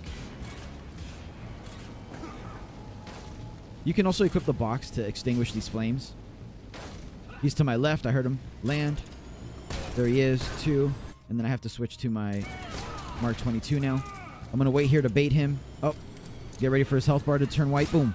There you go. So the main thing in this fight is just to watch his health bar, to bait out the flamethrower, and then watch his health bar after that so you can get the follow-up shots. If you do it a very clean run, you can basically keep him in the same spot the entire time by baiting him, then rolling out of the way, then coming back when his health bar turns white again. So good luck. This actually isn't that hard of a fight in Delta. I find it actually easier than it was in MGS3. But good luck. And if you took him down, congratulations. Make sure if you're on a new game to pick up the fire camo. And you also have some more ammo for your Mark 22 here, as well as a suppressor. So we're looking really good on suppressors, and we can continue forward. Once you're here, I like to switch my camouflage to something like Tiger Stripe and Splitter. You can leave DPM on if you want, but our health isn't super important at this point. What's more important is our stamina. So if you're like where I'm at or even lower, make sure you eat a little something. You should have plenty of food at this point. Just to make sure our shots land. We want our shots to land here. We don't want to be inaccurate. And then the last thing is to remember to re-equip your suppressor as you roll up these steps. Now what we're going to do is we're going to turn right here and then turn left. And then we're going to crouch walk toward this guy here. And we're going to go for the headshot. If you didn't get the headshot, just make sure you shoot him twice. We should be long gone before that guy turns around. And then we're very simply just going to go through this red door here. And once we've loaded into the next map, you just want to turn right from your starting position and hug this wall to the right here. There's going to be a guard to our left. So just crouch walk, turn left, and then take him out. You have plenty of time to do this. And then from here, we're just going to shoot this guy twice in the body. It doesn't really matter. I got lucky and shot him somewhere where it's a one-shot. And then from here, just go fully prone to make it super safe and just crawl toward that red door there.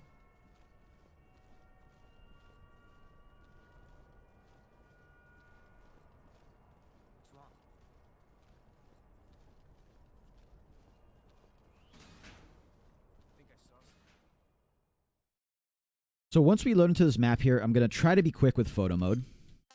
There we go. And this guard over here, we're just going to shoot him once. We're going to shoot him one time, and we're going to shoot him around here in the torso. You don't have to worry about it being a headshot.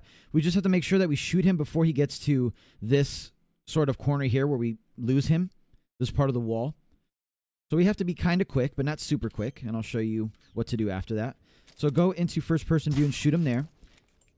And then you're going to want to roll up these steps. So roll once, then roll twice, and stick to this right side here. The next guard that we're going to take out is going to be right here. And if we take too wide of an angle, he's going to see us. So just hang out here. We're going to wait for him to walk past us. Right about there. And then we're just going to CQC him. And now you want to press the pickup button to pick him up. And we're going to drag him directly behind us. So he kind of disappears behind the stairs here. And we're doing this because Rykov is going to come out in just a second. And we don't want him seeing this guy. And now what you can do to be super safe is actually go into your survival viewer. Equip your scientist outfit. There it is. And then the mask that makes you look like Rykov. Throw those on. And then you want to equip your cigarette gas spray. Now try to be quiet here so Rykov doesn't see us. And then once he's past us, we can spray him. Then hold the pickup button for him as well. Pick him up. And then this next step is the most crucial. You want to make sure you drag him back all the way to the guardrails here of the steps. Otherwise, the door opens and the scientist might see you. This is what might take a couple of tries. Is this part here. So that's why I like to make a manual save. And just reload from that if you do mess this part up. Either way, you just drag him across this little bridge here. And then back this way. Back over to here. I dropped him because I messed up my inputs. Try not to do that. But just drag him back. And we're good to go. That's the easiest and still semi-efficient way that I've found to do that whole section. There's a faster way to do it, which is the way that I do it when I'm doing my little speed runs. But this is very consistent and still very fast, in my opinion. Once you've skipped that cutscene, all you have left to do now is equip the officer outfit. And if you want to check one more time that you're looking good on your continues and everything, make sure you do that. And we are good to continue the game.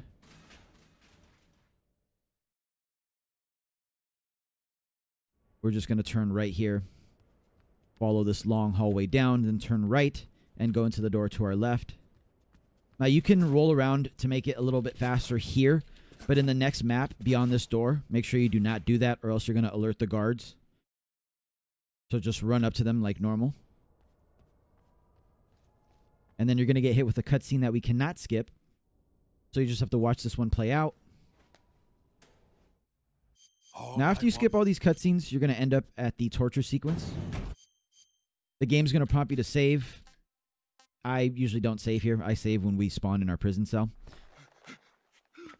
So I will talk to you in just a second once the torture sequence is over.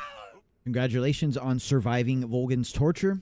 What I like to do here first is make a manual save. And if you ever need to reload the save, just be aware that you will have to play through Guy Savage. That's why the save banner is red. So if you mess up during this next part here, you actually might want to reload from your autosave since that doesn't prompt Guy Savage to start. Guy Savage is very long. So while it's fun, you don't really want to have to restart and do that every single time. So just reload off of autosave here, actually, if you need to. Anyway, pick up the fork here. And then we're going to wait for Johnny to throw a bit of food in here for us, like the nice guy he is. Pick that up, and then we're going to open up our survival viewer. We're going to first take out these two things here. 1, 2. And then now you want to spin Snake around 10 times. 3, 4, 5, 6, 7, 8, 9, 10, 11. Just for good luck. And then exit out. That's going to make Snake throw up, which is then going to prompt Johnny to open the cell door. Now run up all the way till you're up against the cell door and just stay here and wait for Johnny to walk toward us. And then we're just going to CQC him 1, 2, 1, 2, 1, 2, 3. So 1, 2, 1, 2, 1, 2, 3. And then from here, you want to pick him up. Make sure you pick him up twice here. So 1. And then 2. Don't worry, it takes him a while to wake up, even though he only has 1 star over his head. And you want to make sure you pick up the noodles and, of course, the smoke grenades before you head out this way. And this part is when it gets a little challenging. You want to equip either the bat or the noodles. It doesn't really matter. We'll do the noodles for this case. And then you want to crouch walk right to your right side, just barely. So I'll show you what I mean. So you want to crouch, start aiming this, and just make your way over to the right very slowly. And then you want to throw this at the wall so it bounces off and it lands behind that guy. Now, once it lands behind that guy, he's going to go investigate what it is. That gives us an opportunity to then take out the guys behind us. Or not take out, but distract them. So we're going to equip the other piece of food that we got. And we're going to throw it right around this back wall here. We want it to land somewhere here close to this wall. So then this guy goes to investigate it. And that's going to give us a gap to then run this way. We're going to actually roll. We're going to roll twice. 1, 2. We're going to land around here. And then from here, we're just going to crawl over to this vent. So again, we're going to do, this is step 1. We're going to throw this against the wall. Then we're going to roll twice here to this area here behind this crate. And then from here, this is step 3. We're just going to crawl into this vent. So we're going to see if it's all going to go as planned here in just a second. So firstly, equip our food. Throw it toward this wall here. Then we're going to roll, and then from here we're just going to crawl. There's nothing here. There we go.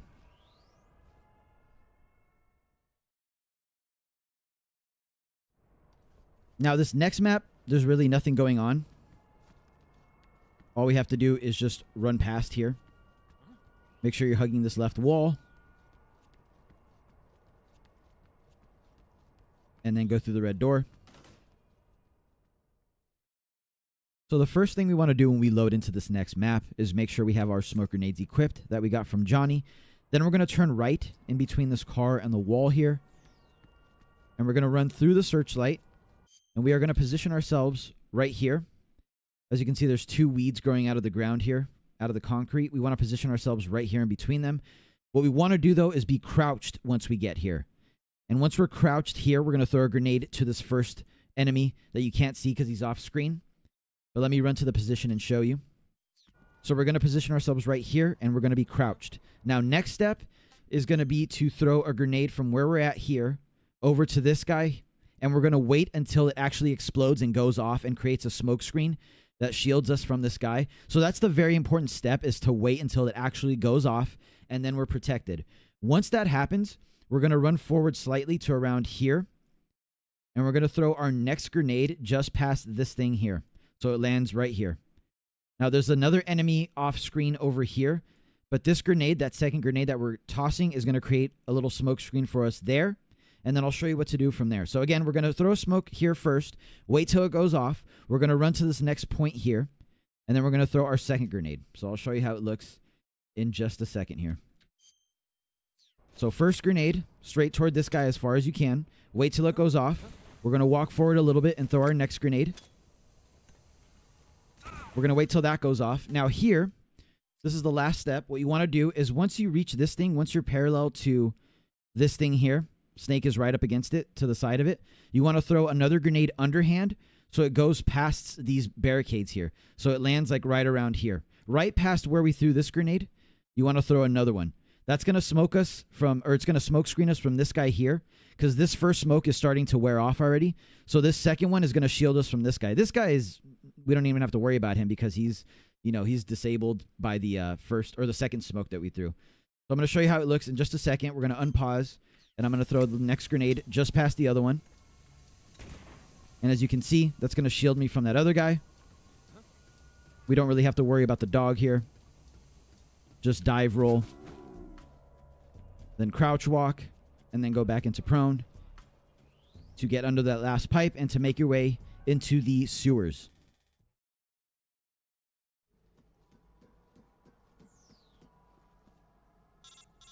Now, once you're in the sewers, you're going to get hit by a codec call. You can just skip that. And then we can just jump off the railing here. Grab the one under us, and then grab the thing under us again. And from here, we are good to go. We just take the normal route that you took in the original game, which is straight forward and then to the left.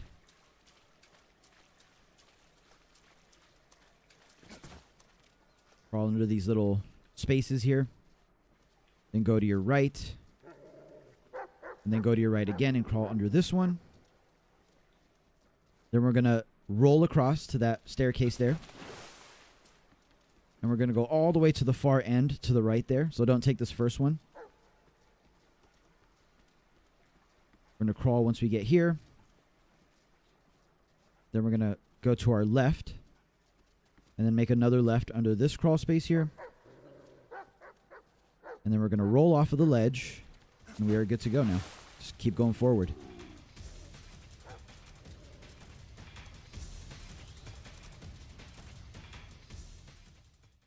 Now, for the Sorrows River, if you don't have Spirit Camo, I highly advise you to run across the entire river. It's also another nice way to confirm that you haven't taken anyone out lethally. If you do have Spirit Camo or you don't really care about it, you can just go underwater and keep pressing the action button to essentially drown yourself.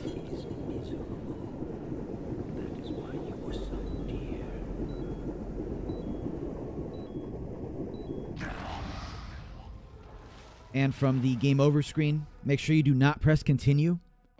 You obviously want to press or open up your item inventory and then press on the revival pill. Once you regain control of Snake, just very quickly check your records and titles, make sure we're all good. Looks like we are. So we're ready to continue on. Make your way over to the right side here. Then up this little hill. And then to the left, over this fallen log that creates a sort of bridge for us here. And use the action button to climb on top of it. Get to the other side. And then we're going to cross this little stream here to the right.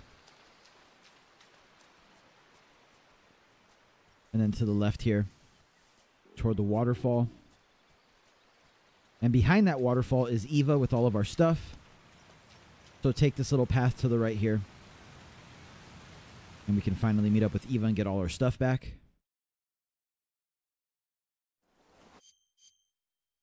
The game's going to prompt you to save. I don't usually save here. I save once we resurface from this tunnel area. I'll let you know when. Once you've gone past all of those cutscenes, we're just going to continue forward. There's a suppressor here if you need it. We have plenty, so we should be good.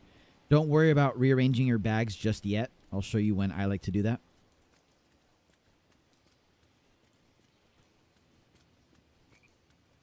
Continue forward. There's some ammo here if you need it. Make sure you check the sides here.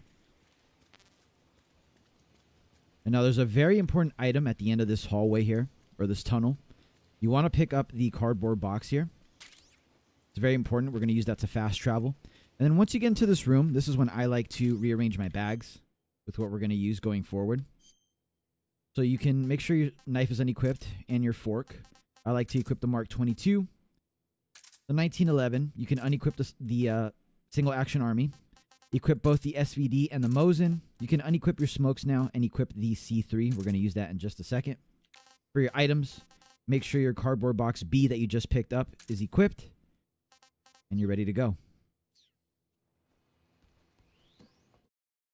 This next map we're going to treat as sort of like a shooting gallery. You'll see as soon as you load in that there's going to be a guy right here over to our left. He's our main target. We're going to take him out first. You can shoot him twice in the body or go for the headshot. Whatever you prefer, whatever you feel comfortable doing. Just make sure you take him out and you don't move forward until you take him out. So I'm just going to shoot him in the body twice. And then I'm just going to wait it out a little bit until he goes out. And then once you're at the end of the tread here, you'll notice that there's 4 guys just chilling, waiting for you to shoot them. What we're going to do is we're going to take this guy out first, this guy out second. We're just going to go left to right. This guy third, and this guy crouched down. We're going to take him out fourth. This first guy, you can just shoot him twice in the body. I mean, you can shoot all of these guys twice in the body, but this guy is the furthest away, so it's probably easier to just shoot him in the body. And then from there, try for the headshots on the rest of these guys. Again, going from left to right. So we'll see if we can pull this off here. So this first guy, 1, 2. Then we're just going to headshot 1, 2, 3. And that should take them all out. Now there's one more guy, as you can see, up here on this tower, and he will spot you unless you have like spider camo on and like AT camo. So what we can do for him is same thing. Go for the headshot if you feel confident, but if not, just tag him twice in the body there. And again, you have to aim a little bit higher because of bullet drop, even to shoot him in the body. And once he's out, we can continue forward. You can use this time to equip your box so you have it ready. Wait for him to pass out, and then we can continue forward.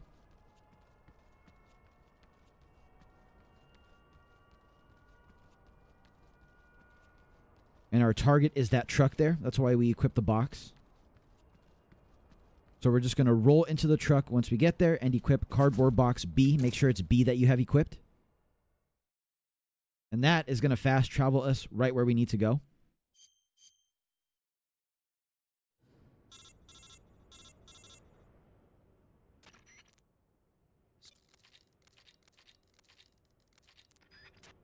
Now from this map, if you want to make things super easy on yourself, you can actually go up 1 flight of stairs. Actually 2 flights of stairs. And then through this door. And then to your left. And into the locker room. And if you don't have the sneaking suit, you can pick it up here. And I would also pick up from this second locker to the left here, the maintenance outfit. And this is what's going to make this next portion very easy, is this maintenance outfit. So once you've gotten those 2 things, you can backtrack to where we just came from. Once you've made it through this door here, you can roll off the side here, off the guardrails. And then what you can do is equip your cigarette gas spray and then equip your maintenance outfit we just picked up. Make sure you have no face paint on. And then this makes it very easy to maneuver around this section. You can basically just walk up to these guys and take them out.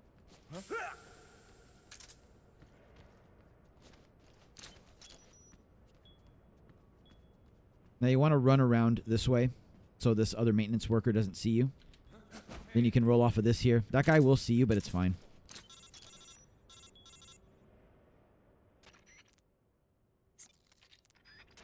Once you're here, you can go around the back this way.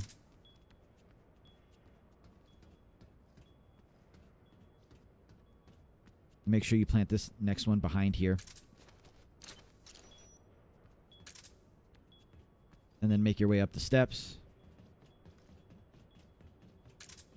And place the last one right here. Now, before you place it, make sure you check your records again. Once you've confirmed that you haven't messed anything up or played off of a continue, you can place the last one and it'll trigger the cutscene.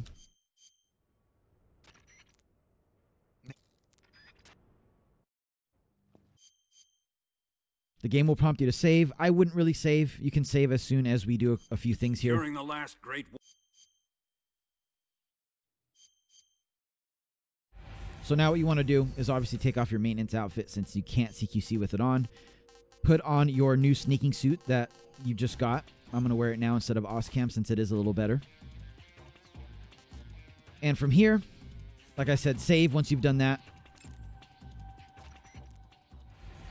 So the Volgin fight is going to start off by us running straight toward him and then CQC slamming him to the ground and then rolling over him. Now, after that, he's going to get up and do like his little charge up move.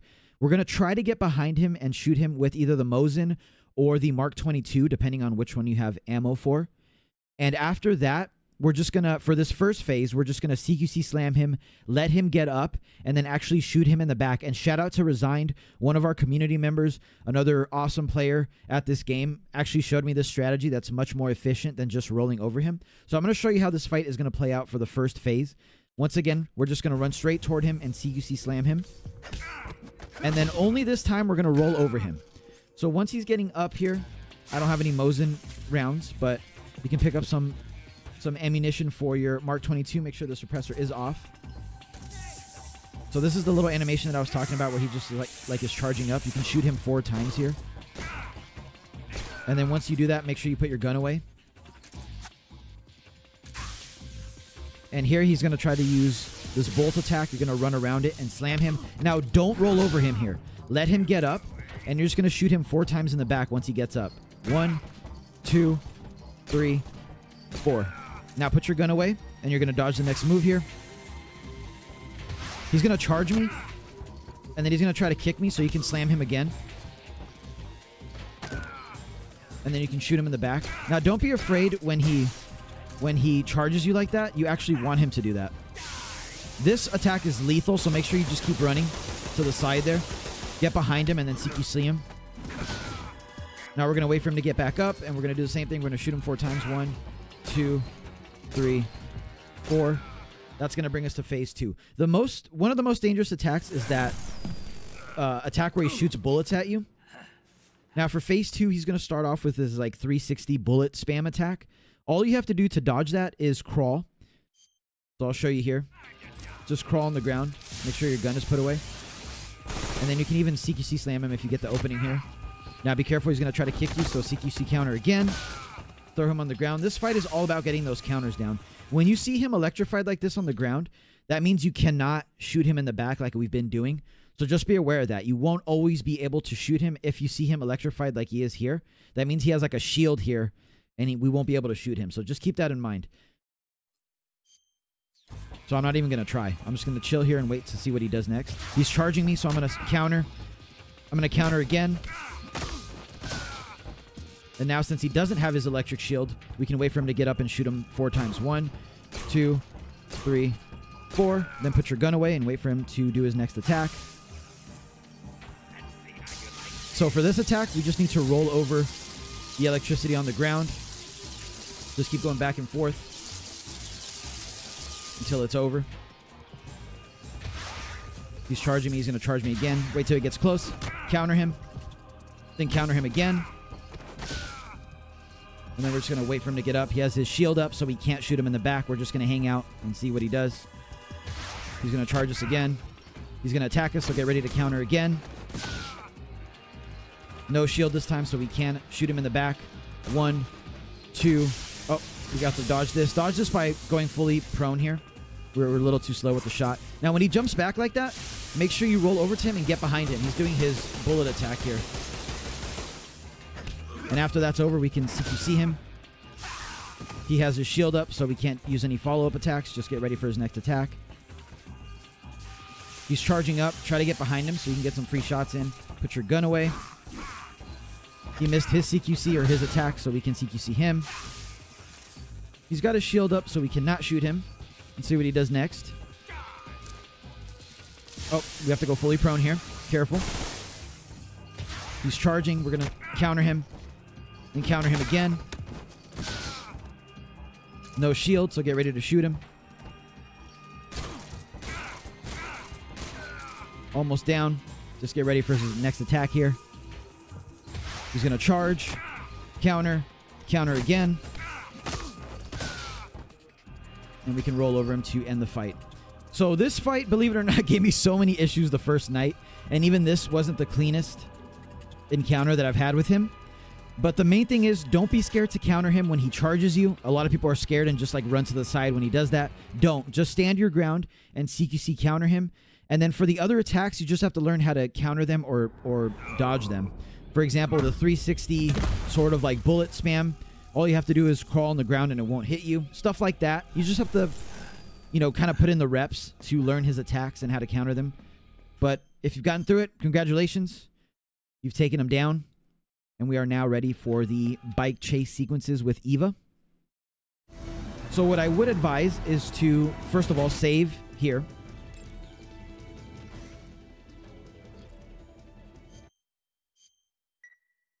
Good luck. And as you continue forward, we want to equip our RPG, just so we have it ready to go. Where is it? There it is, right there. And then make sure you also have your Mosin equipped. And your Mark 22, obviously. And as far as camo goes, I know traditionally you're probably like used to wearing Cold War camo for this part of the game, but I've tested it and something's wrong with it, or they nerfed it heavily. These enemies still attack you when you have it on. So I would just keep on your boss camouflage. So either the sneaking suit that I have on now, the Peace Walker battle dress uniform, or OSCAM, although you shouldn't really have to rely on OSCAM now because you should have the sneaking suit. Anyway, just throw something on that mitigates damage. And I would have your Mosin and your Mark 22 on recall, ready to go. I like to use the Mosin here and just no-scope everything. But the most important part here is just to minimize the amount of damage that you take as much as you can. So just shoot these guys as quickly as you can to minimize the damage. Once again, that's your priority. If you can get some damage on the Shagohod, awesome. You can do damage to it if you shoot it in the head right now. But that's not usually my priority here. And it shouldn't be yours either. Your priority should just be, again, minimizing damage, taking these guys out.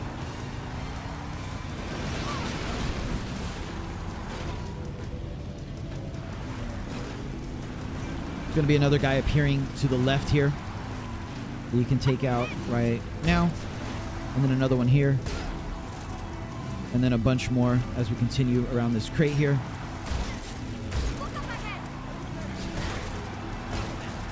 Continue taking them out as best as you can. You don't have to hit all of these, so don't worry about it. Once we get here, there's going to be 5 guys lined up that you can take out pretty quickly.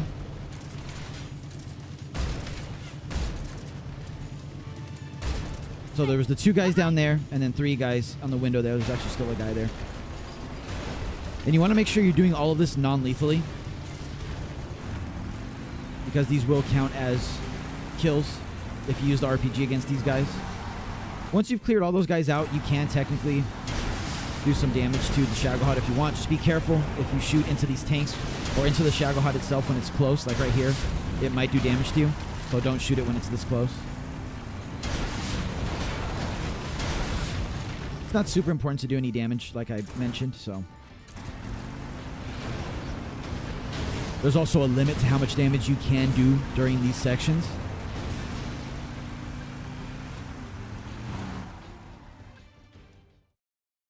So continuing on to the next map, it's going to be more of the same. Just try to take out as many of these guys as you can to minimize the damage to you and Eva.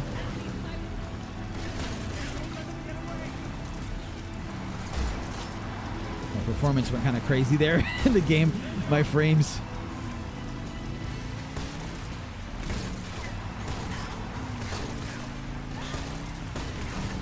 There's going to be a guy up on the roof in a second here that you definitely want to take out because he has an RPG. Guy does not want to go down. He's being a hero.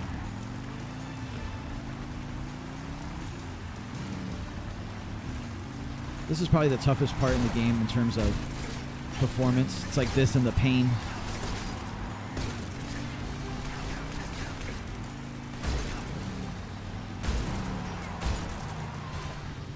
Take all these guys down, and then eventually Eva will drive off. There's going to be one more guy on the roof over here. You'll see him in just a second. So you want to line up your shot like right around where I have it here. So you can shoot him. I think I missed there because I was messing around in photo mode. You have another chance to shoot him. Oh no, I guess I got him. You'll have another chance to shoot him there if you miss though.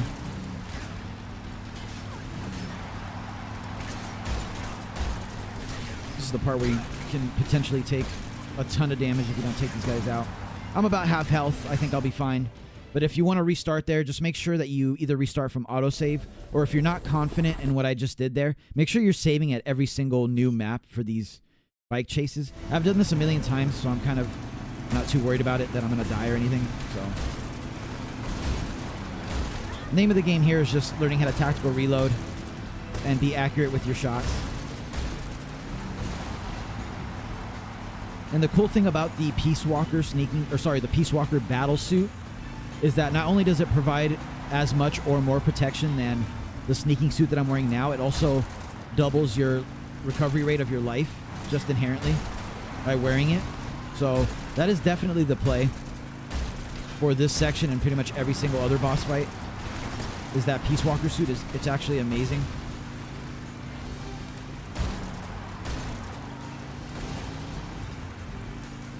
So if you're worried about it, just wear that.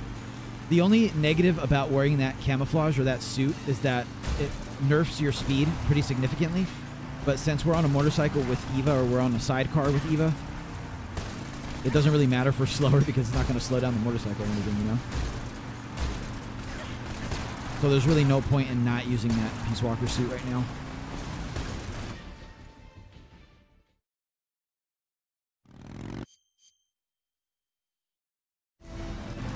Once you get to this map, the Shagohod is going to take out all of these guys for you. I like to take them out too, again, just make sure that there's no shot that they do any damage to me. But once they're all taken out, whether by your hand or the Shagohods, you can now finally feel free to shoot at the Shagohod. Tactical reload your RPG and make sure that you keep it away from you so it doesn't use any of its attacks. And you also get a little damage done on it before the actual encounter against it. This is also a very good portion of the game to practice tactical reloading.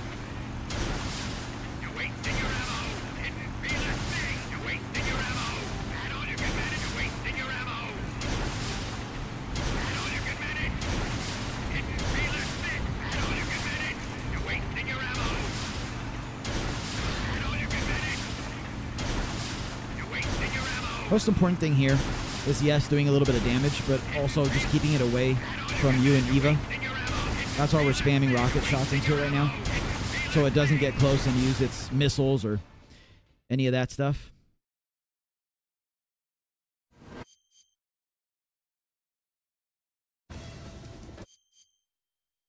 And once we're at the rail bridge, the C3 charges that Eva places are all in the same spot as they were in the original Snake Eater. So you can just zoom in and take out 3 of them before you take down the 4th once the Shagohod is close. Once you hear Eva say it's here, that's when you can shoot the last one. So there we go. She said it's here. You can shoot the last one, and it's GG. And we're going to continue on to the Shagohod fights. So this fight, they actually adjusted and made it a little less annoying. They improved Eva's AI, and they made it so sometimes she adjusts depending on what tread you hit. This time she didn't do it, of course, but you can also, in this fight, for the first time now, shoot both treads if you want to. So there's the first tread. If I wanted to, I could shoot the second tread right now. I'll show you. Now the second tread is shot. They also did make some aspects a little harder, like the Shagohod seems a bit more aggressive in terms of when it uses its moves. It'll actually shoot out missiles now with much more of a frequent pace, I guess you could say. So there we go. I shot the first tread and then the second tread, so it stops dead in its tracks. Of course, Eva now is messing me up and just sitting here. So we're going to wait for the Shagohod to move again and then shoot the treads. We have infinite ammo here, so don't worry about it too much. Just want to shoot the back of the Shagohod's head area, if you want to call it that.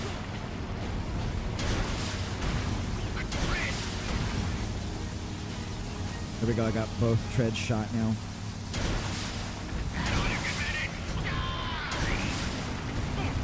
And I would have the SVD as your secondary weapon here. Because again, the Shagohod does shoot missiles out much more frequently now in Delta.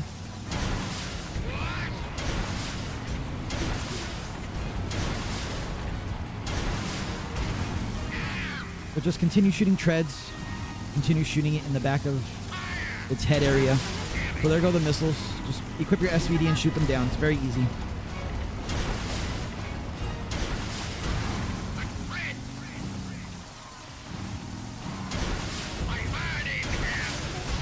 More missiles.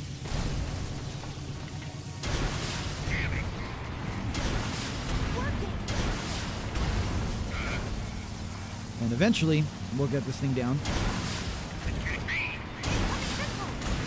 Some more missiles. That I'm missing now.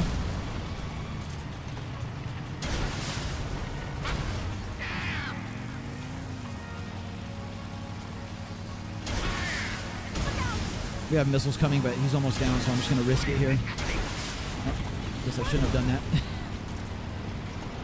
I thought he was going to be taken down there, but I guess not. One more shot, though. Since we're wearing our trusty sneaking suit, I didn't take too much damage there. And there we go. Now we're ready to start phase 2 of this fight, which is where Snake is on the ground now. And I like to run a little forward here, around here, and then I like to shoot the treads now. And what you want to do is have your Mosin on your secondary so you can shoot Volgin in the head there. He's going to run toward Eva for a bit. And once he does that, we can shoot him again. Now, just make sure you're on the opposite side of where you shot the tread. I kind of messed up there and was on the same side. I'll show you what I mean in just a second here. So if you shoot the right tread, you want to shoot him in the back of the head from the left side so he doesn't have his shield, and vice versa. So now I'm going to shoot him in the left tread. And I'm going to shoot him from the right side here. And just keep doing that over and over again. So left side, we're going to shoot him from the right. Right side, we're going to shoot him from the left. Missed there. Left side, we're going to shoot him from the right.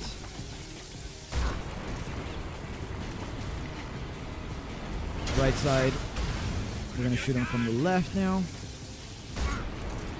And it's just slightly to the other side. It doesn't have to be way across, you know. I like to just roll once and then it should be ready to go. So you just RPG Mosin, RPG Mosin.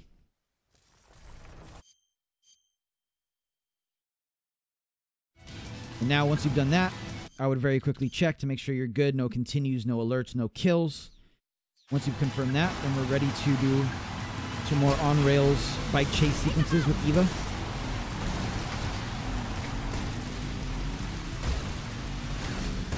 Again, perfect spot to practice your tactical reloading for future runs, or just in general. Get ready for Fox Hunt. Now we're going to have more waves of enemies spawning to our left here. You can get some early shots off to try to take them out before they even chase after you. Make sure you also have either your Mark 22 or nothing on your secondary so you don't accidentally shoot a lethal round at somebody or an RPG missile.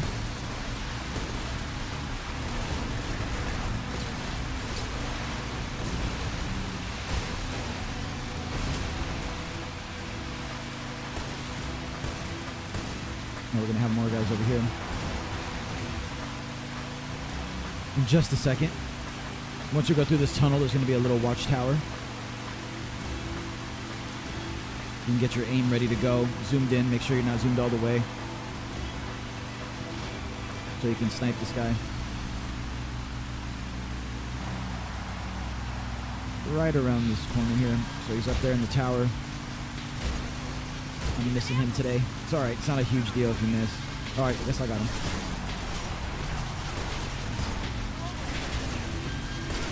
Take out as many of these guys as you can.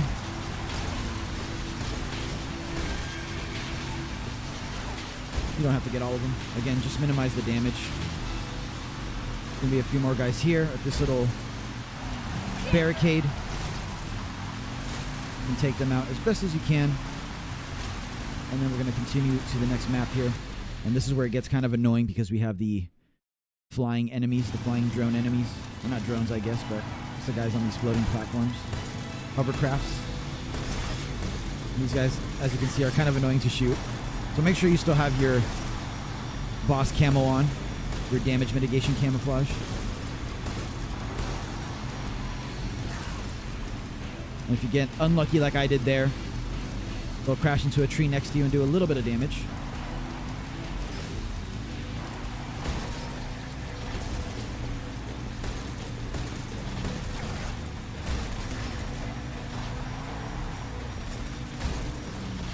And these guys will keep spawning. So take them out quickly if you can.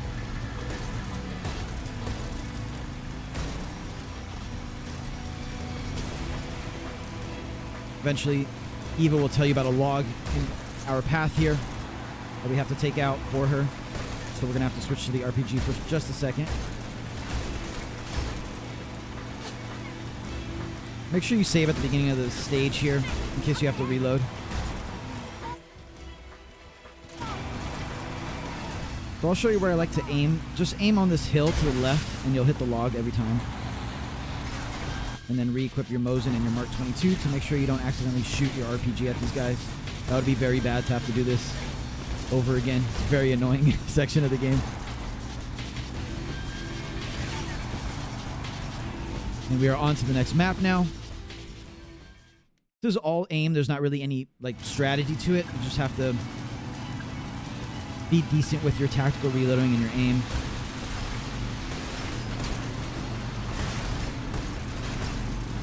And what makes it rough is this part of the game does have a bit of performance issues, both on PS5 and on PC. But not enough to completely just throw you off.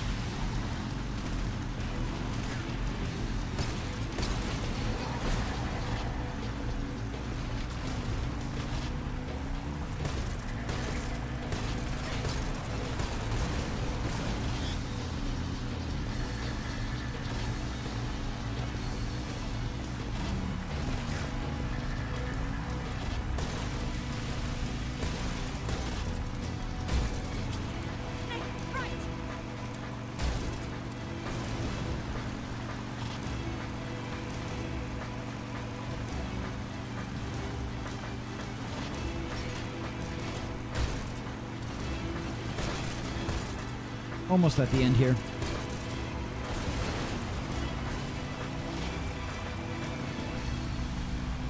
Was the last set of enemies.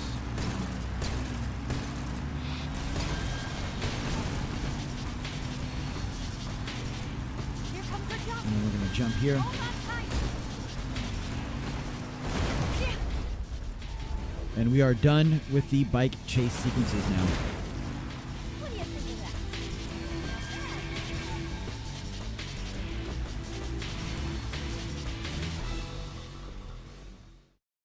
Now we're going to have to cure Eva here. So the game will prompt you to open up your cure menu automatically. You're going to select Eva. She has a few cuts, or a couple of cuts, so we're just going to cure the cuts like we always do. And we are ready to go. From here, I like to pick up these rations here. And then you don't really have to have Eva follow you. You're just going to continue forward. And you're going to trigger the next cutscene. What you could do, actually, is feed Eva here. And then we're going to save in the next map so she's ready to go in case you need to reset. So actually, let's feed her here. This tastes like crap.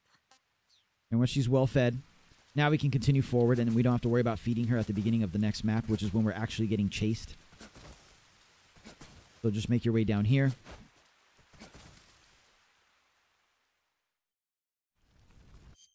And then we can skip these cutscenes. And then from here, you do want to save, but before you save, make sure you pick the camouflage that you want to wear for the rest of this. I'm probably just going to go with DPM. And then I'm going to change my face camo to woodland for the little bit more camo index. And then from here, make sure you save right away before these enemies catch up to you. And then we're going to reload our save from there. And once you've reloaded, you want to make sure to immediately roll once. And then press the action button to make Eva follow you. There's two paths here. We're going to stick to the left path here. And again, if you have AT camo, 1000% put that on. It's really good here.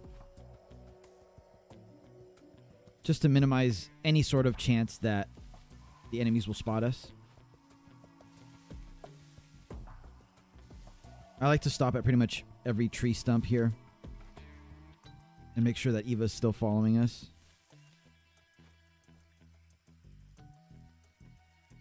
And the reason why we fed Eva at the very beginning there is because she's much faster when she's well fed. Once she starts getting toward half stamina, she's very slow. So just continue going tree to tree here. And eventually you'll reach this little ledge here. You'll get a codec call. You don't really have to answer that. Just make sure Eva is following you over to this ledge. And this will take you to the next map. So as mentioned, there's going to be quite a few enemies here. I'll show you the order that I like to take them out. I'm going to pause the game right here. So you can see an enemy over here in the distance. That's enemy 1. Enemy 2 is going to come from this hill here. And then enemies 3 and enemy 4 are going to be together over here off screen. You can't see them yet. And then there's a 5th enemy patrolling down this way that you can't see yet. But this is the order that I take them out. So I go enemy 1, enemy 2, enemies 3 and 4, and then enemy 5. Now these two enemies here, enemies 3 and 4, I just shoot them once in the body. And then eventually they'll pass out while I'm taking care of enemy 5. So I'll show you the right order to do all of these. This is how I do it at least. Again, if you have AT camo, throw it on. It's amazing here. My suppressor's about to wear out, so I'm just going to shoot here. And then shoot again. And then I'm going to make sure that I have Eva follow us while we do the rest of this. My suppressor wore out, so I had to re-equip a new one. There's enemy 2. Take him out. And then enemies 3 and 4 are gone. So we have to catch up to them a little bit and shoot them one time each. 1. There we go. 1 time each. And now we're going to deal with enemy 5. Who's down here. Just get behind him and then you can shoot him or CQC him. We're going to make sure Eva's following us. And we're going to make sure that she's well fed. So she's not following us despite me asking her to. I'm going to feed her again. Yuck. And now all the enemies are taken care of. And we can continue forward. Make sure Eva's following you. I like to have the camera facing back. Just so I can see her a little better. And we're going to stick to this left side path. You're going to get to this big tree with 2 paths. Stick to the left side path.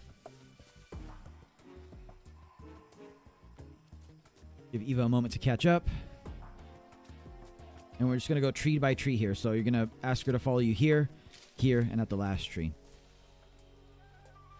So there we go. Then the next tree here, just to make sure she's following us. Then at this tree. Now you should have plenty of ammo here. There's going to be 4 enemies that we need to take care of. Once you get to the last tree, make sure you signal for Eva to follow you. There's going to be an enemy right below us here. Literally right below us. So go to the left side here so you can get the angle. Go into first person. Take him out. Then you're going to go back out of first-person view and look up.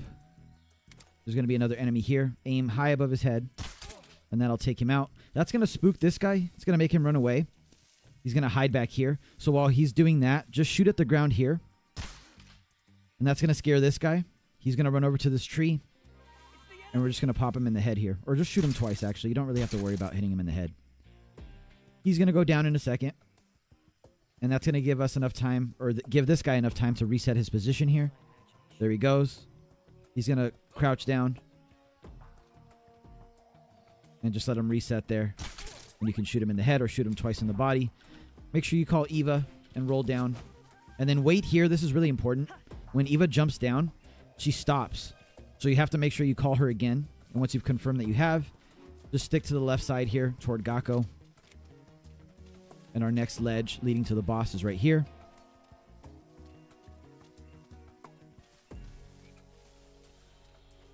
Give Eva a few moments to follow you. She's going to take the long route around this tree for some reason. And then we are good to go.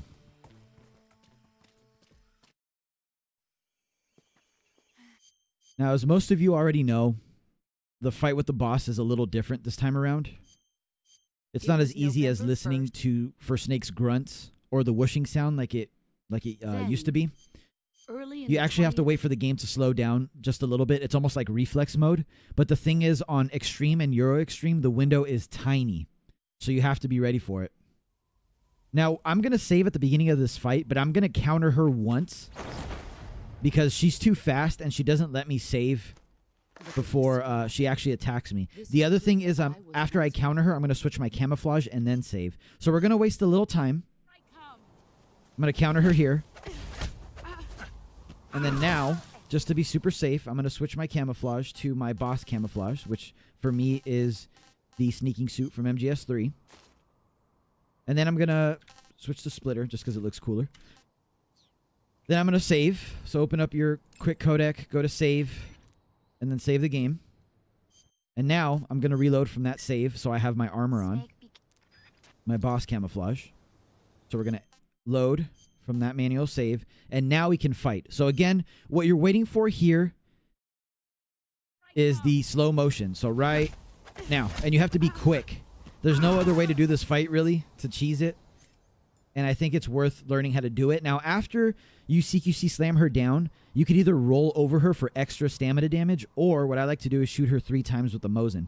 So you can shoot her, as you can see, 1, 2, 3, and then you want to go hide now.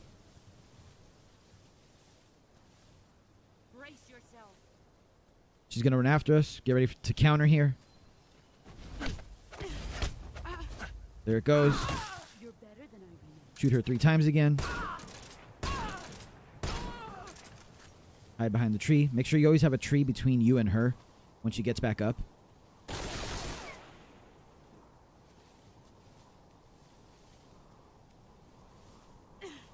Then let her see you. She's going to come attack you again. Counter now. Now, after she gets under half stamina like she is now, she's now going to have to be countered twice. So run away, as always. But now when she comes after us, we're going to have to counter her when she runs up to us. And then we're going to have to counter her again a little bit after. So I'll show you how that looks in just a second here. Hopefully, if I can get it down. Let's see what you're made of. So we have the first counter now. And then the second counter there. Now, learning those windows is going to take a while. It took me a while to learn them. But once you learn them, this fight is just as easy, if not easier, than it was in the original version of Snake Eater. And honestly, it's such a cool mechanic and such cool animations that it's worth learning how to do it correctly. And there you go. Once you get them down, this fight is very simple. And after you shoot her or roll over her, that is the game. Make sure you pick up Snake Camo if you don't have it. And you've just successfully completed Metal Gear Solid Delta. You can confirm very quickly here before the cutscene starts that you've done everything correctly. No continues, no alert phases, and 0 humans killed. So congratulations. We are also at under 5 hours, well under 5 hours. So we are pretty much guaranteed Foxhound rank After this unskippable cutscene, we can skip all the cutscenes, including the credits this time around. And we can check out our rank. So I'll talk to you guys in just a second. From here, if you want to keep the single action army in a New Game Plus save file, choose the right gun. Otherwise, choose the left gun if you want it to be faster, your time to be faster.